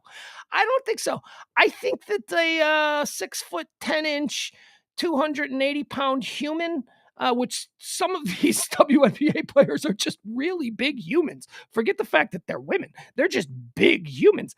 I don't know. You don't have any skills. And let's say she doesn't have any fighting skills, but she's really big. And she's also a professional athlete with incredible cardio and all that. Yeah, I don't know. I don't know where he gets this stuff, but thank you for reminding me of that, Will. James Parker, I believe he could not take Chuck Norris, even though he thinks he could. He could not take every woman on the planet, and he certainly couldn't take every woman in the WNBA. I just thought he's got no respect. That man has no respect for anything. Bill Nye is trending. Why is Bill Nye trending? Well, okay, so let's get into the one thing that we were going to talk about as far as Earth Day, because I love Bill Nye. I love the science guy. Bill Nye. Bill Nye is not my generation. But when my kid was younger, we used to sit around and we used to watch Bill Nye episodes, even though they were all, on, what do you call them? YouTube or wherever they were. We watched old episodes and I was like, oh my God, this guy's great. I've interviewed Bill Nye a number of times, having never seen his show. Cause again, he wasn't a thing when I was a little kid. He came to a generation when it was on in the mid 90s, late 90s. I wasn't watching PBS or whatever the hell he was on. So but I always liked him as a personality. Like I always thought, he seems like a nice guy. We had Mr. Wizard. We had this super old guy who had been doing science experiments on TV since the 1950s. And by the time it got around to me in the 70s and the 80s, it was just like watching your grandpa make things blow up in the kitchen. So that was kind of fun. But Bill Nye replaced Mr. Wizard as far as that genre of educational television for kids. It says here, you can still depend on Bill Nye the Science Guy. Back in the 90s, Nye introduced the magical world of science to a whole generation of children on his popular Bill Nye the Science Guy show. Dressed in a blue lab coat and a bow tie, the mechanical engineer mixed suspense and humor to educate PBS viewers around the world. His show wrapped after 6 seasons in 1999, but Nye hasn't stopped educating people about the beauty of planet Earth. Let's see. All right. So here's what he's doing. So, there's some questions, some fact or fiction questions about Earth Day. Okay. So let's just do, this is just a real pedestrian level thing. Bill Nye sits down and this dude says, all right, fact or fiction. And then he says something about recycling, environmental stuff, whatever. Okay. Fact or fiction. You must rinse out plastic containers before recycling them. That's something that we're all told. If you live in a municipality that requires you to, recycle, which I think most do, right? Isn't that a federal thing? I don't know. One of the big problems with that is you can't get a lot of people to recycle accurate. They don't care. So what? Some food went into the green bin or the blue bin or whatever, whichever it is, wherever you live. So what? But on top of that, they're like, no, you've got to rinse out that plastic tomato juice bottle before you put, so it's like an extra step. It's like, oh my God, you're making this do work. So fact or fiction, you must rinse out plastic containers. Bill Nye says, the cleaner it is intuitively, the less trouble it is at the recycling plant. Nye explained, the reason I rinse my recycled materials, whether they're plastic, glass, or metal, is to not have bacteria growing in the recycling bin in my house because of the smell. So Bill I guess he answered the question, but he also gave another reason why we should. So there you have it. So the rule there is apparently, we are supposed to rinse out our stuff. All right. Fact or fiction number 2. Oh my God. Hold on. I'm getting attacked by, stop it with the pop-ups, Google. Oh, Google Alert. Stop it. Oh, I'm losing my mind. I just got 15 Google alerts in a row. What? You can't space these out throughout the day? My God, you're killing me. 2, 3, 4. Oh my God. Since I said 15, 5, 6. These are all just popping up on my screen right now. Something's happening. Something crazy. All right. Fact or fiction number 2. Every day, each person in the United States makes about 4 pounds of garbage. Answer from Bill Nye. Could be about right. When you count everything, Nye explained, you take all the manufacturing waste, all the industrial output, and divide it by the total number of people. That could be 2 kilos or 4.4 pounds. So there you go. Just go with that. We create 4.4 pounds of waste every day. Fact or fiction, recycling plastic does not help us reduce our carbon footprint. He says that's fiction. If you could really recycle it, it would reduce our carbon footprint because we wouldn't be extricating petroleum oil and gas to make the polymer in the first place. Nye explained. All right, I'm already done with this. See, that's it. That's the extent of my jumping into the Earth Day stuff. If you are interested, if you are so inclined, if this is the kind of thing that you're into, today would be the day. Just hop online. You'll find a million of these tips if you want it. But if you don't want it, I'm not here to tell you need to recycle. I mean, I think you should, but you don't need to. CNN Plus is trending again today. This time it's trending opposite Fox Nation. CNN Plus, of course, we reported yesterday that after 1 month in business, CNN Plus has gone down the drain. A massive failure. a hugely promoted multi-billion-dollar addendum platform to the classic CNN that they launched in order to try and spread their thing onto the streaming platforms. CNN Plus, after 1 month, is dead. Nobody subscribed to it because nobody wanted it.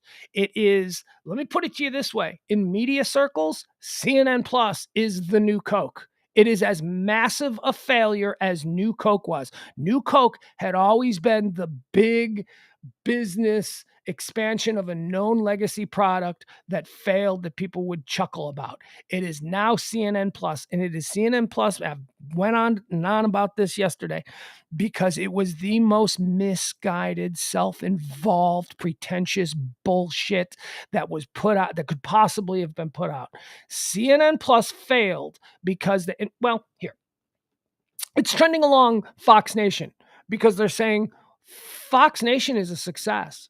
CNN Plus was supposed to be to CNN what Fox Nation was to Fox News. Fox Nation is an unrivaled success because all they did with Fox Nation was take what people enjoyed about Fox and put it online in a stream. New shows, same kind of content. They didn't get all pretentious about the idea that people who watch Fox News would love to know what books Sean Hannity is reading and then would watch an hour stream where he just, here's what I love about this book, like CNN did for Jake Tapper. Are you kidding me? Nobody cares.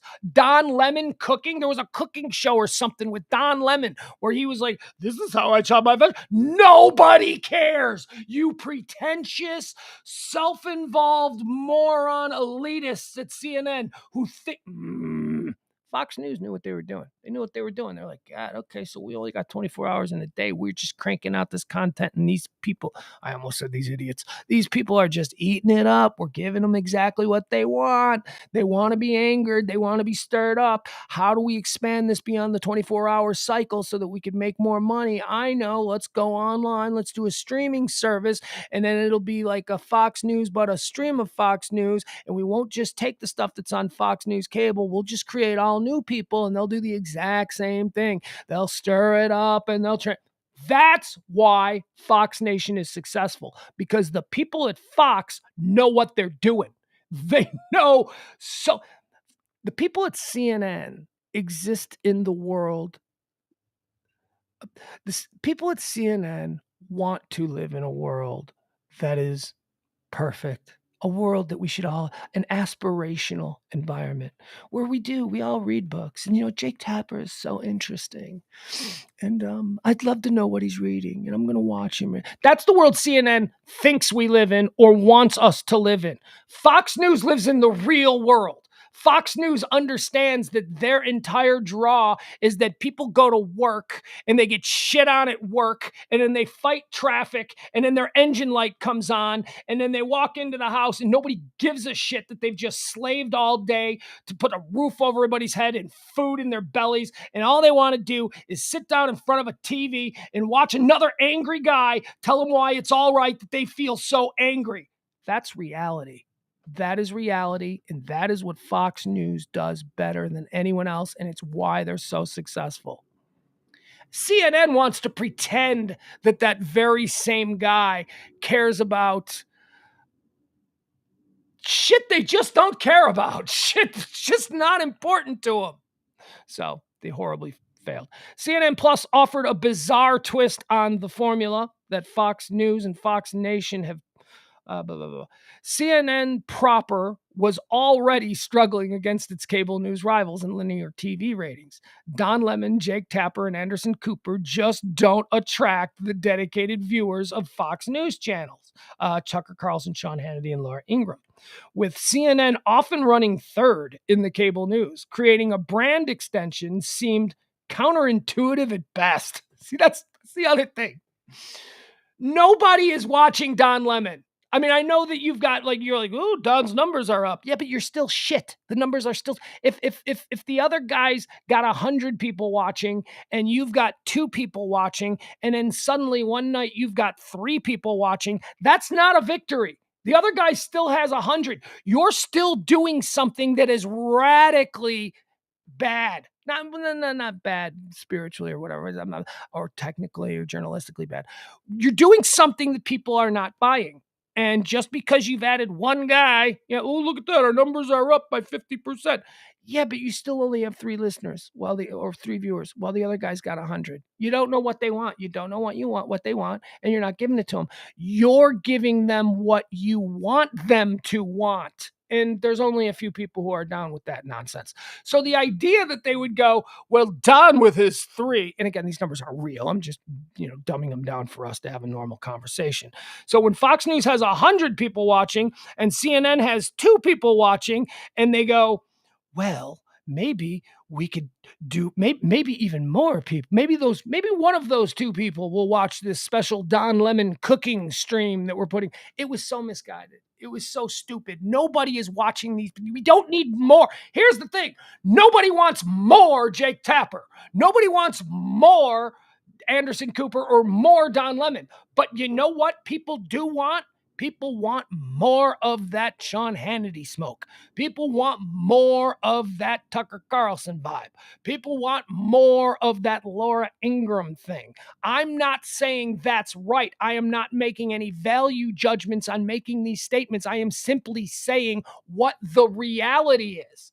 Whereas CNN is like, well, that shouldn't be the reality. The reality is that people should want to be informed by calm, cool, collected individuals who aren't yelling at them and placating their most base thoughts and ideas. Shut up. Shut up. That's what you want. So your business model was that CNN Plus executives, they spun it as being on track in the early ramp up to its launch. By all accounts, the streaming exclusive content was consumed even less than the shows on linear CNN. Well, yeah, nobody's consuming the shows on CNN normal. A reasonable outcome, let's see, they wanted a reasonable outcome was getting 150,000 potential viewers at any given moment for the stream. But why would viewers flock to an eccentric spinoff like Jake Tapper's Book Club when the lead with Jake Tapper regularly struggles to break even 1 million viewers? That's it. That's what I was just saying. That is exactly what I was just saying. Jake Tapper has shit ratings. Nobody is watching Jake Tapper. Let's give people more Jake Tapper. I'm sure that'll be a success. I hate everything about CNN these days. Ever since they stopped actually covering news and just talking politics, it's like you don't, if your lane is going to be political discussions, you do it terribly. There is no rational platform for political conversations. You know why? Because that shit's boring. The reasonable, educated, smart people on the right and on the left having a very deliberate and serious conversation about the troubles our nation faces is boring as hell. That is boring. Nobody will watch it. That's why nobody watched the McLaughlin Group on PBS for 100 years. That was a show that was on every night, and it was a very serious discussion about politics. It's why nobody watches C-SPAN. If you want that real stuff, you go to C-SPAN. People don't want that. If you're going into the political arena and you want people to watch, you've got to turn politics into a cartoon. You've got to turn politics into an episode of 24. That's the only way. And if you do that effectively, you'll get people interested in that brand of politics. They're not learning anything, and it's not particularly to the benefit of the society as a whole, but that's how you're going to get people to watch it. You basically have to turn politics into a cartoon because politics are boring. Politics really is. It's And CNN still thinks, no, we can attract 10 million viewers a night by having a serious reason to discuss. No, you can't. You're just stupid. You're just being dumb. You're existing in a world that you want to be and not the world that we actually live in. Mike Tyson has responded to his fight on an airplane. Mike Tyson got into a fight with a punk kid yesterday who was being a dick. And so there's video out there of Tyson just leaning over the seat and whipping ass on this kid for being an a-hole there in the first class section while sitting on the tarmac at San Francisco airport. Mike Tyson bloodied the kid's face, left the plane. Police talked to both people. As of me putting this story together, there was no charges have been filed, but his people, Mike Tyson's people, have responded. Apparently, the kid was being he was harassing Mike Tyson, and then when Mike Tyson ignored him, Mike Tyson decided that he was going to ignore the kid and just kind of let it calm down because Tyson is in this zen state now of his life. The kid threw a water bottle at him, and it hit Mike Tyson. In order to get his attention, the kid threw a water bottle at him. Mike Tyson sprung up, turned, the tiger got out of the cage, and Tyson beat the fuck out of this kid. Which, it's like, Mike Tyson has to work really hard not to kill people on a daily basis. Anybody who has known and followed Mike Tyson's career since he came up in the mid-1980s knows he is a dangerous guy. He did some really crazy things before he learned about therapy and medications and not self-diagnosis, but being diagnosed as being bipolar and all of these things. Tyson, for the last 20 years, has been a miracle of pharmaceutical science. He really has. Mike Tyson for 20 years now hasn't been the Mike Tyson of 1988. For 20 years. I mean, I describe him like Mike Tyson is a Bengal tiger that we allow out in public because that tiger is so drugged up. There is really no fear of him being a tiger doing what a tiger, like if you brought a tiger into a kid's party, so that the kids could take picture with the tigers and, pet the tiger and stuff, that tiger would be so loaded up on tranquilizers and other kinds of mood sedatives. It would have to be. And that's what Mike Tyson has been in public life for the last 20 years. People have marveled on Mike Tyson has changed. Mike Tyson seems like a really nice, friendly guy. Well, you pulled the tiger's tail. And like I said, he's got a short fuse to begin with. Maybe they caught him in a down cycle of his medication where he was on the plane and he needed to get back home because he had only taken a pill like an hour or a couple hours before and it was starting to wear off and he needed to get to his medicine cabinet. And then this kid throws a water bottle at him and Mike Tyson goes full Bengal tiger right there on an airplane. We were talking yesterday about, so what should happen here? Look, I'm your benevolent emperor of the world. I'm calling all the shots. Nothing happens here. This kid, lesson learned, huh, punk? You don't pull the tiger's tail. You knew it was Mike Tyson. You were excited that it was Mike Tyson, and you thought it was okay to throw a bottle of water at Mike Tyson. All right, I'm sorry, kid. Lesson learned, huh? Let's move on. Case dismissed. But we don't have me as the benevolent dictator of the United States of America. We've got a legal system, and Mike Tyson assaulted somebody on an airplane. So there very well may be some kind of legal repercussions from this. Do I think that's fair? I think that's legal. I think that you can't hit people. Well, the kid was asking for it. That is not a legal defense.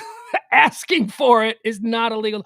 What you're supposed to do if somebody is harassing you, and you're supposed to ignore them to the best. It's a shitty situation to be in, but you're supposed to ignore them. The person who throws hands first is the one who initiated violence into the situation, and the violence is what's illegal. You can be a dick. The world is filled with dicks. People get harassed all the time by dicks, but you can't walk up to a dick and punch him in the face. I am not in any way, shape, or form saying that Mike Tyson should be thrown in jail for that. It would make me sick if this turned out to be some kind of violation of, what? I don't know. Mike Tyson was put in a situation that maybe a normal person would have reacted differently. But see, there's the key. We know he's not a normal person. He's Mike Tyson. He's that Bengal tiger that we allow at the kids' party because we assume, because we've seen him be so fun at kids' parties for the last 20 years, we assume that he's all tranked up. We assume that he's been declawed and tranked. Oh no, that tiger snaps out of that pharmaceutical haze find some little 5-year-old pulling on his tail. That 5-year-old's going to be lunch. And that's exactly what happened. What I'm more concerned about in this is civil problems. I'm, even if the district attorney weighs all of the situation and decides not to pursue any sort of charges of assault charges or anything like that, which I really hope they do. I really hope that's the case. There's a civil situation here. There's a situation where this kid could now sue Mike Tyson, and he'll probably get a settlement.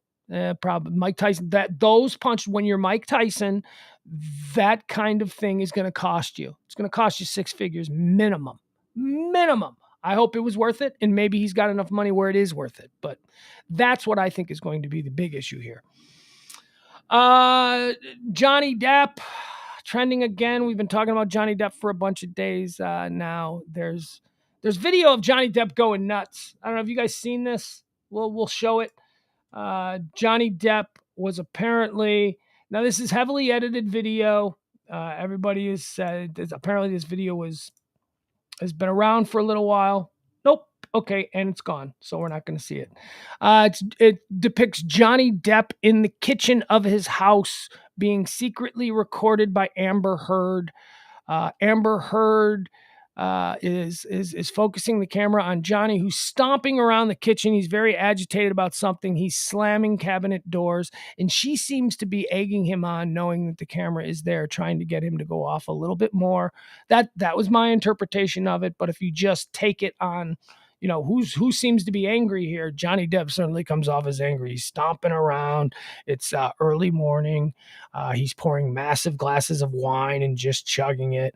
And yeah, it's not a good look. But Johnny Depp is slamming cabinet doors. That's what he's doing. He at no point in this made any kind of threats of physical abuse towards Amber. In fact, he's drinking his wine and he just wants her to leave him alone.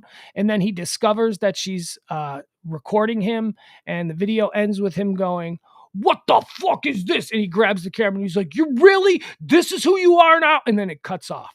So, I guess if you're trying to show that Johnny Depp has a temper, the video is certainly proof positive of that. We all have temper. If you're trying to prove that he abused or was cruel to Amber Heard, I don't think it proves that. I think it proves that Amber Heard was a manipulative, deceptive person who would do things like record her.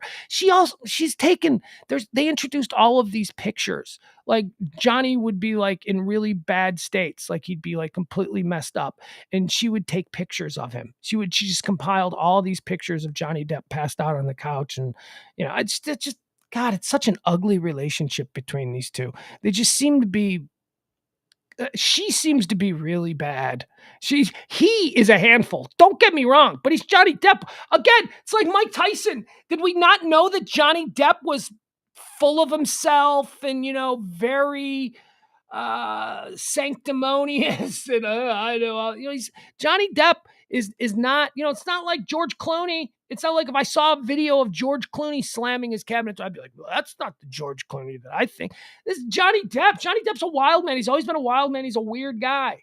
Whether or not he's the type of guy that beat up Amber Heard, that's what's, everybody's talking about. And I don't think he is. Johnny Depp just seems like she got in a relationship with a weird guy. And she's a manipulative. She has really shown herself to be a manipulative. We don't need to go into it. Johnny Depp is trending. Bill Murray is still trending. Bill Murray, there's a movie that Bill Murray is starring in. It's Aziz Ansari's new comeback film. Aziz Ansari, of course, was from Parks and Recreation. They tried to cancel Aziz Ansari, and he really is one of those guys that in the fervor of the early days of the Me Too and the cancellations, people went, "Oh, well, his career is over. Let's forget about him." And he basically sat out for 2 years. And then in light of all of the other cancellations that come out, it was pretty much universally decided, especially in Hollywood, that he didn't really do anything that wrong. The charges against him wasn't really that bad. He tried to kiss a girl on a date. Seriously, that's basically it. And he apparently, in his attempt to make his move, he pinned her up against a wall and tried to kiss her after a long dinner, and they'd been on other dates and he had kissed her before, and she had come back to his apartment. And it was one of those, depictions of lust that we see in films and all that stuff where they start to kiss and make out and try and turn it into something. He didn't force her. She wanted to leave. She ended up leaving. His career was over. Well, he's back. He's reclaimed it. People are like, that's not that bad. Any guy who's ever tried to kiss a girl and been rebuffed by it knows, it's not that. Okay, all right, you don't want to kiss. I'm sorry, I read the signs wrong. Doesn't mean that your career should be over. So that was pretty much the consensus about Aziz Ansari. He is back now in a big way. He has a new Netflix special. He has a new Netflix contract. And this movie that he's making for Searchlight. It's a huge cast of big name stars: Bill Murray, Seth Rogen.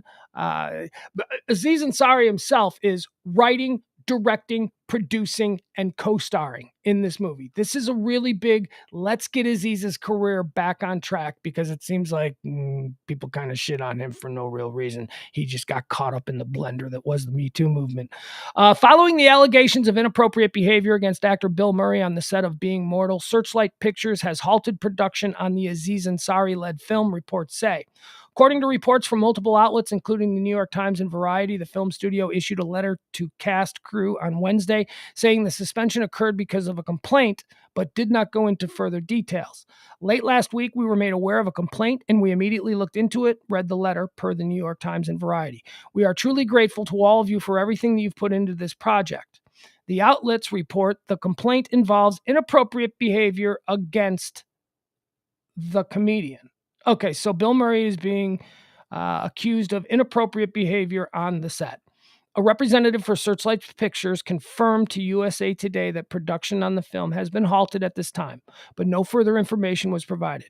USA Today has reached out to representatives from Murray and Ansari for comments, but there have been no response. Being Mortal also stars Seth Rogen, Keke Palmer, and Ansari alongside Bill Murray, who is also... Ansari is also the film's writer and director. The movie is based on Being Mortal, Medicine and What Matters in the End, a 2014 nonfiction book about end-of-life care written by surgeon Atul Gawande. Let's see here.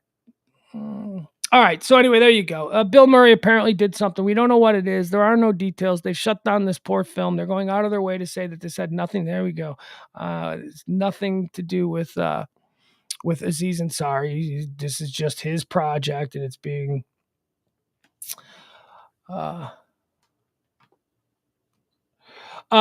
he's had 2 specials, Side Then, and a session of his show. He's never been canceled. Shut up.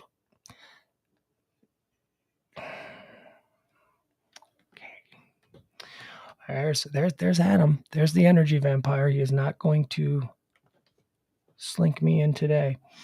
Let's see here. What else is happening? Janelle Monáe is trending. Why? Because she is now, she's claimed, Janelle Monáe is just an amazing talent. She is just an unbelievably talented woman. Singer, actress, dancer, writer. She's a director. She does everything. She's an amazing talent. Janelle Monáe is trending because she went on this Jada Pinkett Smith just in time with all the furor. She has relaunched her Red Table Talk, and Janelle Monáe is on with her. Janelle Monáe talks about being non-binary. So everybody's going, oh, Janelle Monáe is non-binary.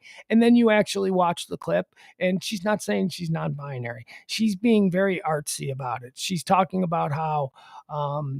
of course she's a woman and she defends women's rights and all this kind of stuff, but she sees herself as something more. And she goes into a conversation about how God is neither man nor woman, but he created us all in his image. So what that means and what I take from that is that I am in the image of God, which means that I am not binary. And everybody's like, she's one of them.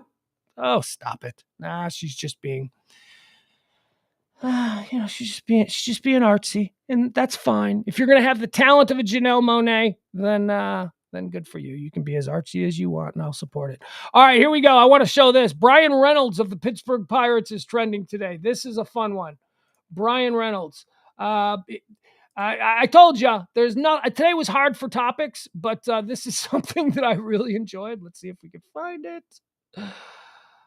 Oh goodness, is this it? How do we make this work? Alrighty, is there a way to make it bigger? Oh man, with Milwaukee there is no way to make this bigger. Are you freaking kidding me? All right, so we'll just do it this way then. So this happened during a Cubs game yesterday, a Chicago Cubs-Pittsburgh Pirates game. Now, if you're a baseball fan, and I am absolutely certain that none of you are, so this is a very navel-gazing topic that I'm going to talk to you about here, because nobody likes baseball but me. I'm the only person that likes baseball, and one of the things that I absolutely despise about the modern game is the shift. What is the shift, Pugs?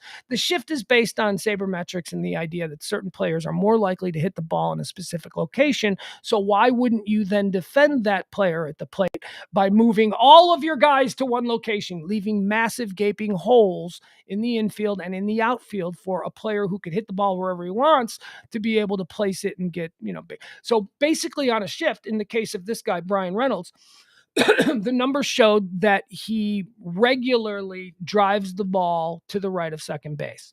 So what they ended up doing here, the Chicago Cubs, is they utilized the shift when he came to plate. Oh, man, this is boring. You can't talk about Earth Day, but you're going to talk about this? Yeah, I can talk about this.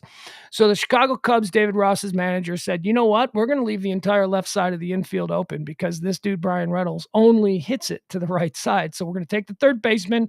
We're going to move him all the way over to second base. We're going to take the second baseman. We're going to move him a little bit into short center. And then we're going to take the shortstop and we're going to put him also in like an outfield, deep infield position. So you're picturing this. You know what a baseball diamond normally looks like? Imagine the third baseman and the shortstop and even the left fielder to some extent is over shading towards center. So you move everybody. The entire left side is open. There's nobody playing third base now because the third baseman is over here. And Brian Reynolds steps up to the plate and does this last night. This was, for anybody who hates the shift, and I hate the shift, here you go. 3 with Milwaukee and then 3 with the Padres. And he hits it directly to the left. We'll take it. Keep going. Looking for a way to get him going. Maybe this is it. Go. He is. He's going to do what you said. There it is. How about the heads up, Brian Reynolds? He was watching Hoyt Park. All right, so he hits a lazy dribbler down third base. There's nobody playing third base, so it's a single in a normal game. He sees that he's got speed. So he stretches the single into the double. And then as soon as he gets to second base, he realizes that the ball is now at second base. The outfielder threw the ball to second base because that's where he was running. This dude was so heads up that he realized on second base that there is nobody on third. There is nobody to catch. The second baseman has the ball. I'm just going to run to third base, and the second baseman isn't going to be able to throw it to anybody because there is nobody there. This is how you piss on the shift. This is beautiful. One more time. And then 3 with the Padres. Boop, dribbler. Nobody there. Excuse me. We'll take it. Keep going. All right, so now the outfielder has the ball. Typically, a player would probably just stop at first base, but he has speed, so he's going to do the stretch. He's going to stretch the single into a double. Okay. For a way to get him going, maybe. All right. Now he recognizes that as he's getting into second base, the ball is now coming into second base. The second baseman is going to have the ball, and he's about to fly right past the second baseman. And there's nobody at third. So there is nobody for the second baseman to throw the ball to. Maybe this is it. Yeah, go. He is. He's going to do what you said. There it is. How about the heads up, Brian Reynolds? He was watching Hoyt Park earlier and thought, the next time that happens, I'm going. Brian Reynolds. There's one out. This is exactly what we saw before. A stunned David Ross. Everybody is asleep at the switch except Reynolds. This is almost a replay. Nobody home at third. Reynolds is going into second. He realizes it and never slows down. Just makes the turn. Goodbye. I love the guy running behind him. Like, hey, I should be on third. Throw me the ball. He's in front of me.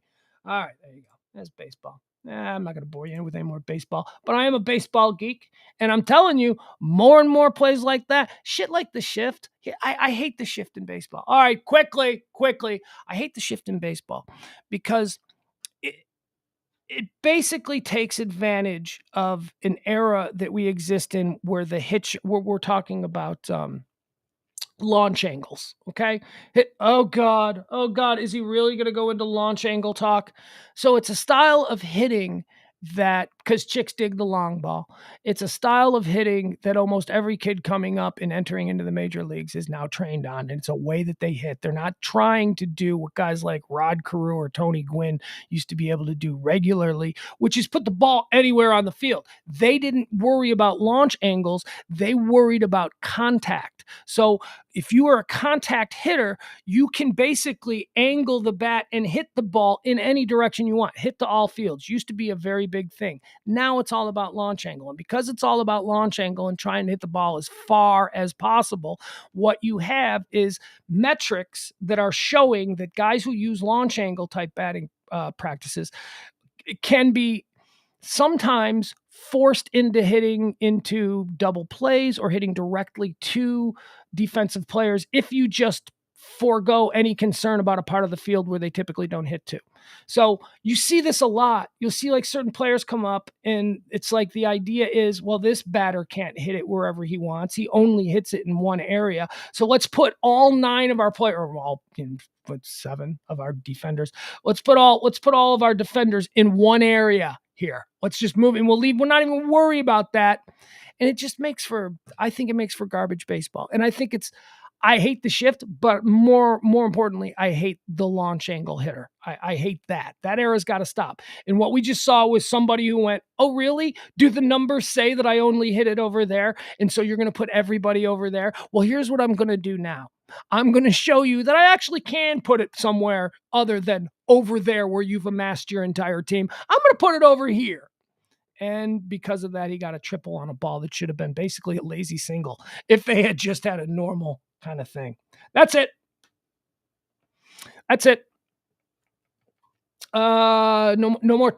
I promise you, no more talk about the shift and how it drives me nuts. No more talk about launch angles. No more talk about any of that. Certainly no more talk about sabermetrics. I believe in sabermetrics. I'm not one of these old school guys who thinks, there are baseball traditionalists who are like, yeah, I don't like the sabermetrics. Well, sabermetrics are real. It's very real. And more times than not, they pay off in the positive, and that's why everybody is embracing them.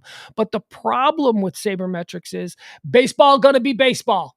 Sometimes they come and bite you in the ass. Sometimes the laws of probability do not apply to baseball. Hey, man, stop talking about baseball. I will. I'll stop talking about baseball. I'm done. We're done. Earl Thomas is trending. The, I don't know, probably a 10-time Pro Bowler, one of the great players of his generation. He's coming back to football. I think he played last with Baltimore a few years ago. It was a very big deal when he retired. Was it with Seattle? He's part of the Legion of Boom. I don't know. I just know Earl Thomas. Earl Thomas is coming back to football. He says here, I'm ready, Thomas texted. I'm in shape. My timing is on point, and I'm very proud of that. So, I don't know. Is he still under contract to the Ravens? I don't know. But there you have it. Earl Thomas is going to be back in the league. He's a safety. I don't know. He's probably the greatest, certainly in the conversation for the greatest football safety of all time. He's terrific. Asshole Foods, that's what I call him. Me and my kid, we call Whole Foods Asshole Foods. Asshole Foods is trending because there's a recall at Asshole Foods. They are recalling French bean products. What is this about? Oh my God. Who cares? Do normal people. And I like to think that we here that do this show, we're normal people. Do normal people shop at Whole Foods? I got a Whole Foods. Like, I could do my full grocery shopping and not need a car. That's how close I am to the Whole Foods. I would just walk up to the Whole Foods and I can carry 5 bags home. It's not a problem. And I never go. In there. You know why? Because you can't get anything. You ever tried to get like regular soda at a Whole Foods? You ever tried to get anything normal at a Whole Foods? They don't have anything. They ain't got anything. They got all kinds of weird stuff. It's like, oh, you want Doritos? Well, here, these are hippie left-wing tortilla chip. I'm like, I don't want this stuff. And they only cost 20 times what a bag of Doritos costs. I hate asshole foods. I hate the people that are there. Every time I go to a Whole Foods, I just look people up and down in the aisles, and I'm like, there's a Kroger right around the corner, right? What are you doing here? What's the whole point? And then I have to be like, well, what am I doing here? I hate shop. That's what I do. I go to Whole Foods and I hate shop. I hate shop on the products. I hate shop on the entire idea of the store. I hate shop on the people that are there. Packages of vegetable product distributed at Whole Foods and Lidl stores are being recalled because they have the potential to be contaminated with listeria. Alpine Fresh, Inc., or of Doral, Florida, is voluntarily recalling its 1 pound packages of hippie organic French beans that were distributed at Whole Foods. All right, so there you go. First of all, just piss off if you're buying hippie organic beans. If you're buying that anyway, just whatever. You know what? I'm going to stop the story right here. Because if you buy hippie organic beans, you deserve listeria. How's that? How's that for a hot take? You deserve listeria if you're buying something called, first of all, you might deserve it just for shopping at Whole Foods, but I won't go that far. But if you're shopping at Whole Foods and buying hippie organic beans, yeah, you're living life on the edge. Enjoy your listeria. All right, and the last one that we'll do today, Sean P. Diddy Combs. I don't know what he's called anymore. I don't know, whatever he is. Whoever, you know who I'm talking about. Famous for being famous, right? I mean, I don't know.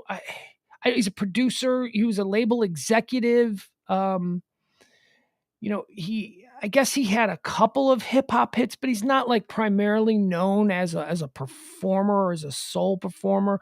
I mean, he was, tied in with Biggie back in the day, but I don't know what P. Diddy, Sean Puff, whatever he does. He's hosting the Billboard Music Awards. There you go. So that's why that's happening. And also, here's we'll end with this. Better Wonka.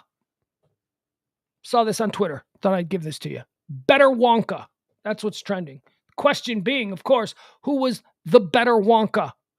Gene Wilder or Johnny Depp? Now, being Gen X and being a kid who probably saw the Gene Wilder Willy Wonka movie a billion times as a kid and loved it. Loved Gene Wilder's Wonka. Loved everything about that movie. You would think that I would just, naturally say that Gene Wilder was the better Wonka. But I also really enjoyed Johnny Depp as Wonka in Charlie and the Chocolate Factory. And maybe that has to do with, having a kid in that era. So I've watched Charlie and the Chocolate Factory with the Depp Wonka a number of times, as well as Gene Wilder. The Gene Wilder... They're both weird. Here's what's great about the Wonka character is that both Gene Wilder and Johnny Depp play the character with an edge. And here's what I would say, there's a bit of a sinister edge in the portrayals of both Wonka characters. But here's the difference.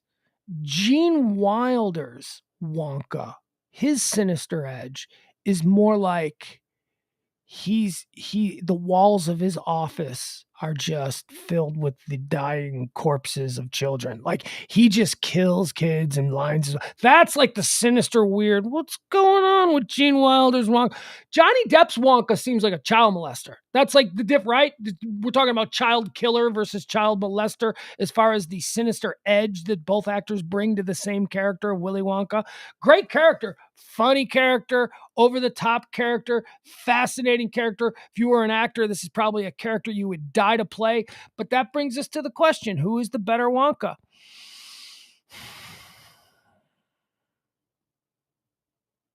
It's got to be Gene Wilder. It's just got to be Gene Wilder. Gene Wilder's Willy Wonka. I'm sorry.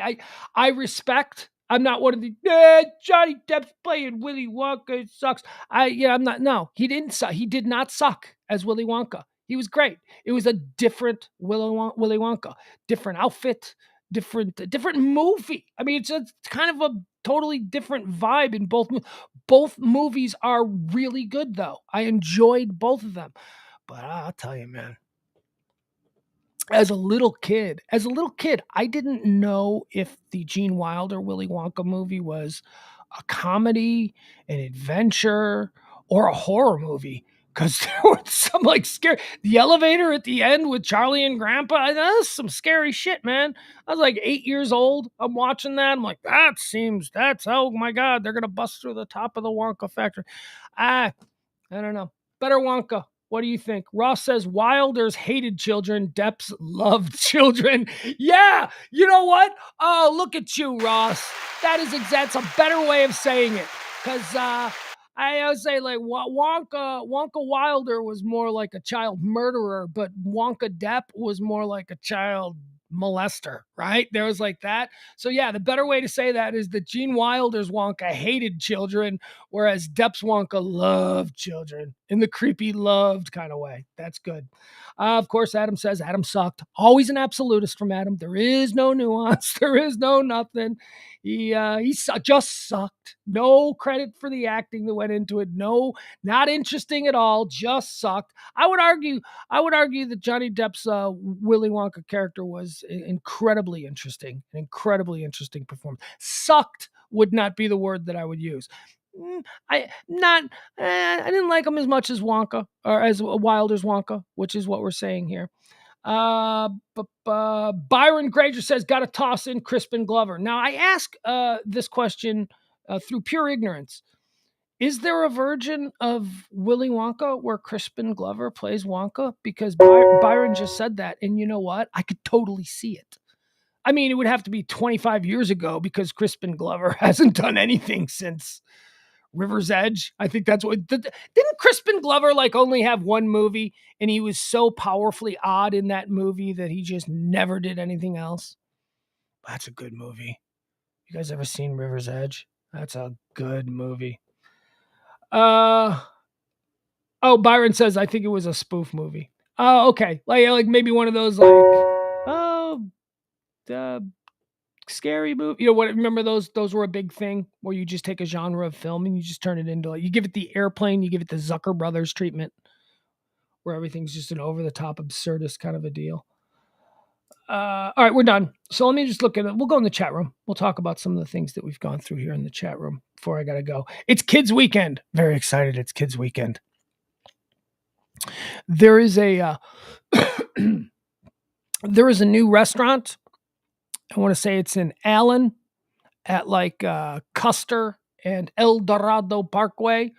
And they've got, it's called Chicago Avenue. And it's getting great reviews from the people in my Chicago people in DFW Facebook group that I go to. I don't use Facebook a lot, but I do go to that one because there's always a lot of good White Sox conversations, stuff like that. It's a way to feel the Chicago diaspora, of which I am a part of. It's an interesting little Facebook group. And I also go there for food because sometimes I just get so wrapped up in my cravings for certain foods that I can't get here. Like I'll tell you, it's been 2 weeks. I have been dying for a beef sandwich. I haven't had a beef sandwich in over a year. The weekend before I moved down here. Well, not over a year. So I guess it's been less than a year because we're coming up on the 1 year anniversary of me moving back. The weekend before I packed up and came down here, I did nothing for like 4 days in a row, but eat hot dogs, Maxwell Polish sausages, and beef sandwiches. And I was just like, I gotta eat so many of these that I get absolutely sick of them and I won't want them for a while. And that lasted a while, but God, I want a beef sandwich. I want a Chicago Italian beef sandwich. Sweet and hot, baptized. That's how you order it. Baptized means completely dunked in the juice. And I want a Maxwell Polish sausage. A Maxwell Polish sausage is a Polish sausage sandwich on a hot dog bun, the poppy seed Chicago style hot dog bun. Normally they're served on like big bready buns if you got a normal sausage sandwich.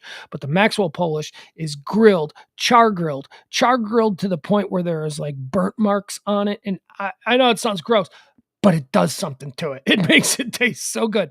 And then you take that big, fat, funky Polish sausage. And I don't know if you're familiar with Polish sausage. I don't know if that's a thing, because I've gone to the store looking for Polish sausage at Kroger, and it's not easy to find. I have found some, but good Polish sausage, like in the meat counter at Kroger or Tom Thumb, doesn't exist. You can get good Italian sausage. They got really nice Italian sausages down here, but Polish sausage is different. I want Polish sausage. So you get it and you grill it and you burn it on the grill, and then you put it on the hot dog bun, and then all you do is you take yellow mustard and then copious amounts of grilled onions, covered in grilled onions. In the bun, because it's a hot dog bun, is like a pillow and it's super soft, and it's just like, oh my God, it's so good. So I've been craving that, and there's a new place according to my Facebook group. Like I said, it's like at El Dorado and in Custer. I don't know what that is. Is that Allen? I don't know. But that's kind of, I mean, that's far. That's far from where I am. But because my kid lives in the Plano area, if I'm up there, it's not that far. And he loves all that stuff too. Like, he loves beef sandwiches and he loves Chicago style hot dogs and all. So I think that's what I know I'm on my diet. But I always take one day as a cheat day, and I try to make that cheat day on the first night that my kid is around. But here's the thing. He thinks we're getting Taco Bell because that's kind of our tradition. He doesn't get Taco Bell ever. So I let him get Taco Bell on the Friday. Like, I pick him up and then he's like, Taco Bell, right? And I'm like, yeah, okay, fine. You can get Taco Bell. So that's kind of what he's probably thinking. And he's going to fight me a little bit, even though he likes the food that we're going to see, but it's going to be an argument. Our start of our weekend is going to be an argument. Come on, Dad. I look forward all week to Taco Bell. You're going to have a beef sandwich and you're going to like it.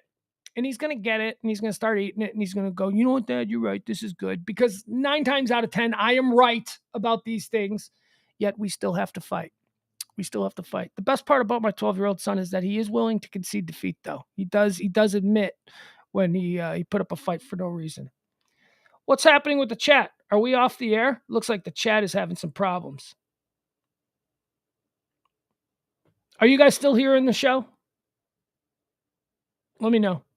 Okay, let me see. Captions are fine. Yeah, I don't know why the chat isn't working. You're here. Okay. All right. It's so the interactive chat seems to be working, but I have an extra chat window. Thank you, everybody. I appreciate you chiming in. I have an extra chat window that I can see, that I can use to ban people and all that kind of stuff. It doesn't seem to be working. It's just spinning and spinning and spinning. All right. So that's what my night's going to be. I got to clean up. I gotta pick up my kid, and it's gonna rain all weekend here, right? Is that what we're seeing? It's gonna be hot and rainy all weekend. I can't think of what the place is called. I think it's called Chicago Avenue or whatever. I don't know. It's getting great reviews though. So if you're somebody in the DFW area who enjoys an Italian beef sandwich and Chicago style hot dogs and Maxwell Polish and all that good stuff, and the prices typically, I found there's this article. There was an article that was just published in the Observer a couple of weeks ago that I was reading last night on this Facebook thing that I go to. There's an article about here. Let me pull it up, since we're in garbage. We're in what we call garbage time now. This is the show has ended, so now it's just me talking to whoever wants to hear about it. There was a article that I thought was funny here. Let's see if I can find it. Hold on, bear with me.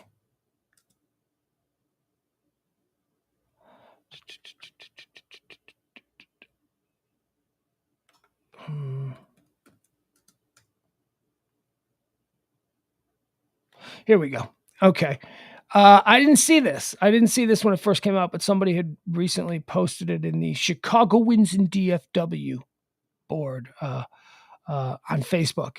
The Dallas Observer, this comes from mid-March. And hold on. What is the headline? The headline caught my attention.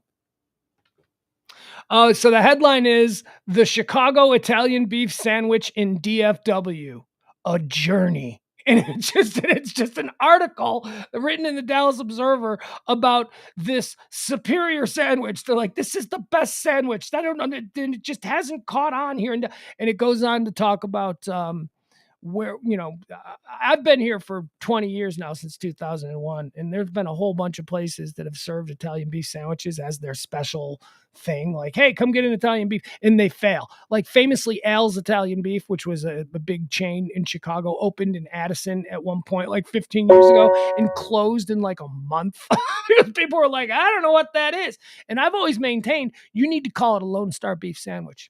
You need to just call it a roast beef sandwich. And then if you need, don't get into the whole Italian sandwich, because people, you hear Italian sandwich, they think it's going to be covered in red sauce. And there's no red sauce. There's no red sauce in this. This is why I maintain that most people in the Chicago area do not go to Arby's. Whereas everywhere else, I always say, I've never been to an Arby's. They're like, what? And it's because we have a superior roast beef sandwich on every street corner. Why would you go to Arby's and get something that is terrible? Arby's isn't terrible. Arby's is terrible when you're comparing it to the kind of roast beef sandwich that we all grew up on. DFW, this is from March 8th, 2022, the Chicago Italian beef sandwich. So I'm very excited because I think that's what I'm going to get tonight. I'm going to get an Italian beef sandwich, and I'm going to get a Maxwell Polish, and my son will probably get an Italian beef sandwich and a Chicago-style hot dog. That's what we're going to do. I got nothing else. I'm wasting time now at the end of the show today because I got to clean. I got to vacuum. I got to do all that kind of stuff. I have to make the house absolutely spotless before the kid shows up, because by the time he leaves on Monday morning, it is just going to be not good. It's going to be just a train wreck, like a tornado came through here. We've talked about this before. Oh God, really? What's happening?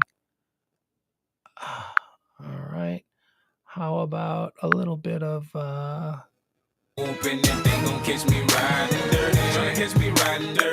Okay, once again, my son has taken over my Spotify. That's what he is listening to right now in his weightlifting class. All right, he also likes Black 47, which is good. All right, but he seems to be listening to Chameleonaire at the moment, which, hold on. All right, sorry, kid.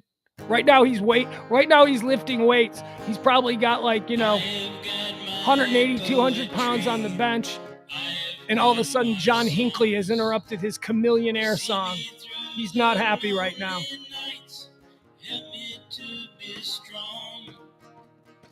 I agree with you, Byron. I do not understand why people like Arby's. I don't get it. Arby's is awful. I mean, you know what? First of all, Arby's is small, and it seems a little expensive for how small it is. But like an Arby's beef and cheddar, I'll admit that I've had that. I've had an Arby's beef and cheddar when drunk. It was good. It was good. It was good. But, It has been a journey, a multi-answer test. I am on a never-ending quest. Tomorrow is another day. The best is yet to come. The best is yet to come. In a different way, so baffling to some. So the Arby's sandwich is good, but it ain't that. I mean, that's a real beef sandwich. Look at that. Look at that. Beautiful son of a bitch. Look at it. Piled high with beef, sweet peppers and hot peppers, dunked in a gravy. Foot long. Oh, so good. I'm sure Arby's is fine. I'm sure it's fine. All right, guys. You know what? We made it through today's show. We made it through today's show despite all of the Earth Day and environmental trending topics that I tried to avoid. We made it through without going too deep into all the divisive political stuff that is trending today. The fallout from the McCarthy tapes has spun numerous trends that I don't want to deal with. You don't want to deal with. We don't want to deal with. And we made it through. Talked a little baseball. I apologize for that. But, you know, if you and I were out in a bar having a couple of drinks, baseball would come up because it's one of my default conversations this time of year.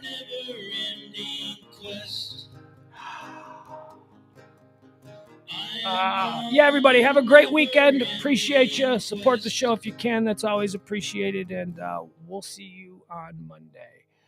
Goodbye, everybody. That's for you, Ross.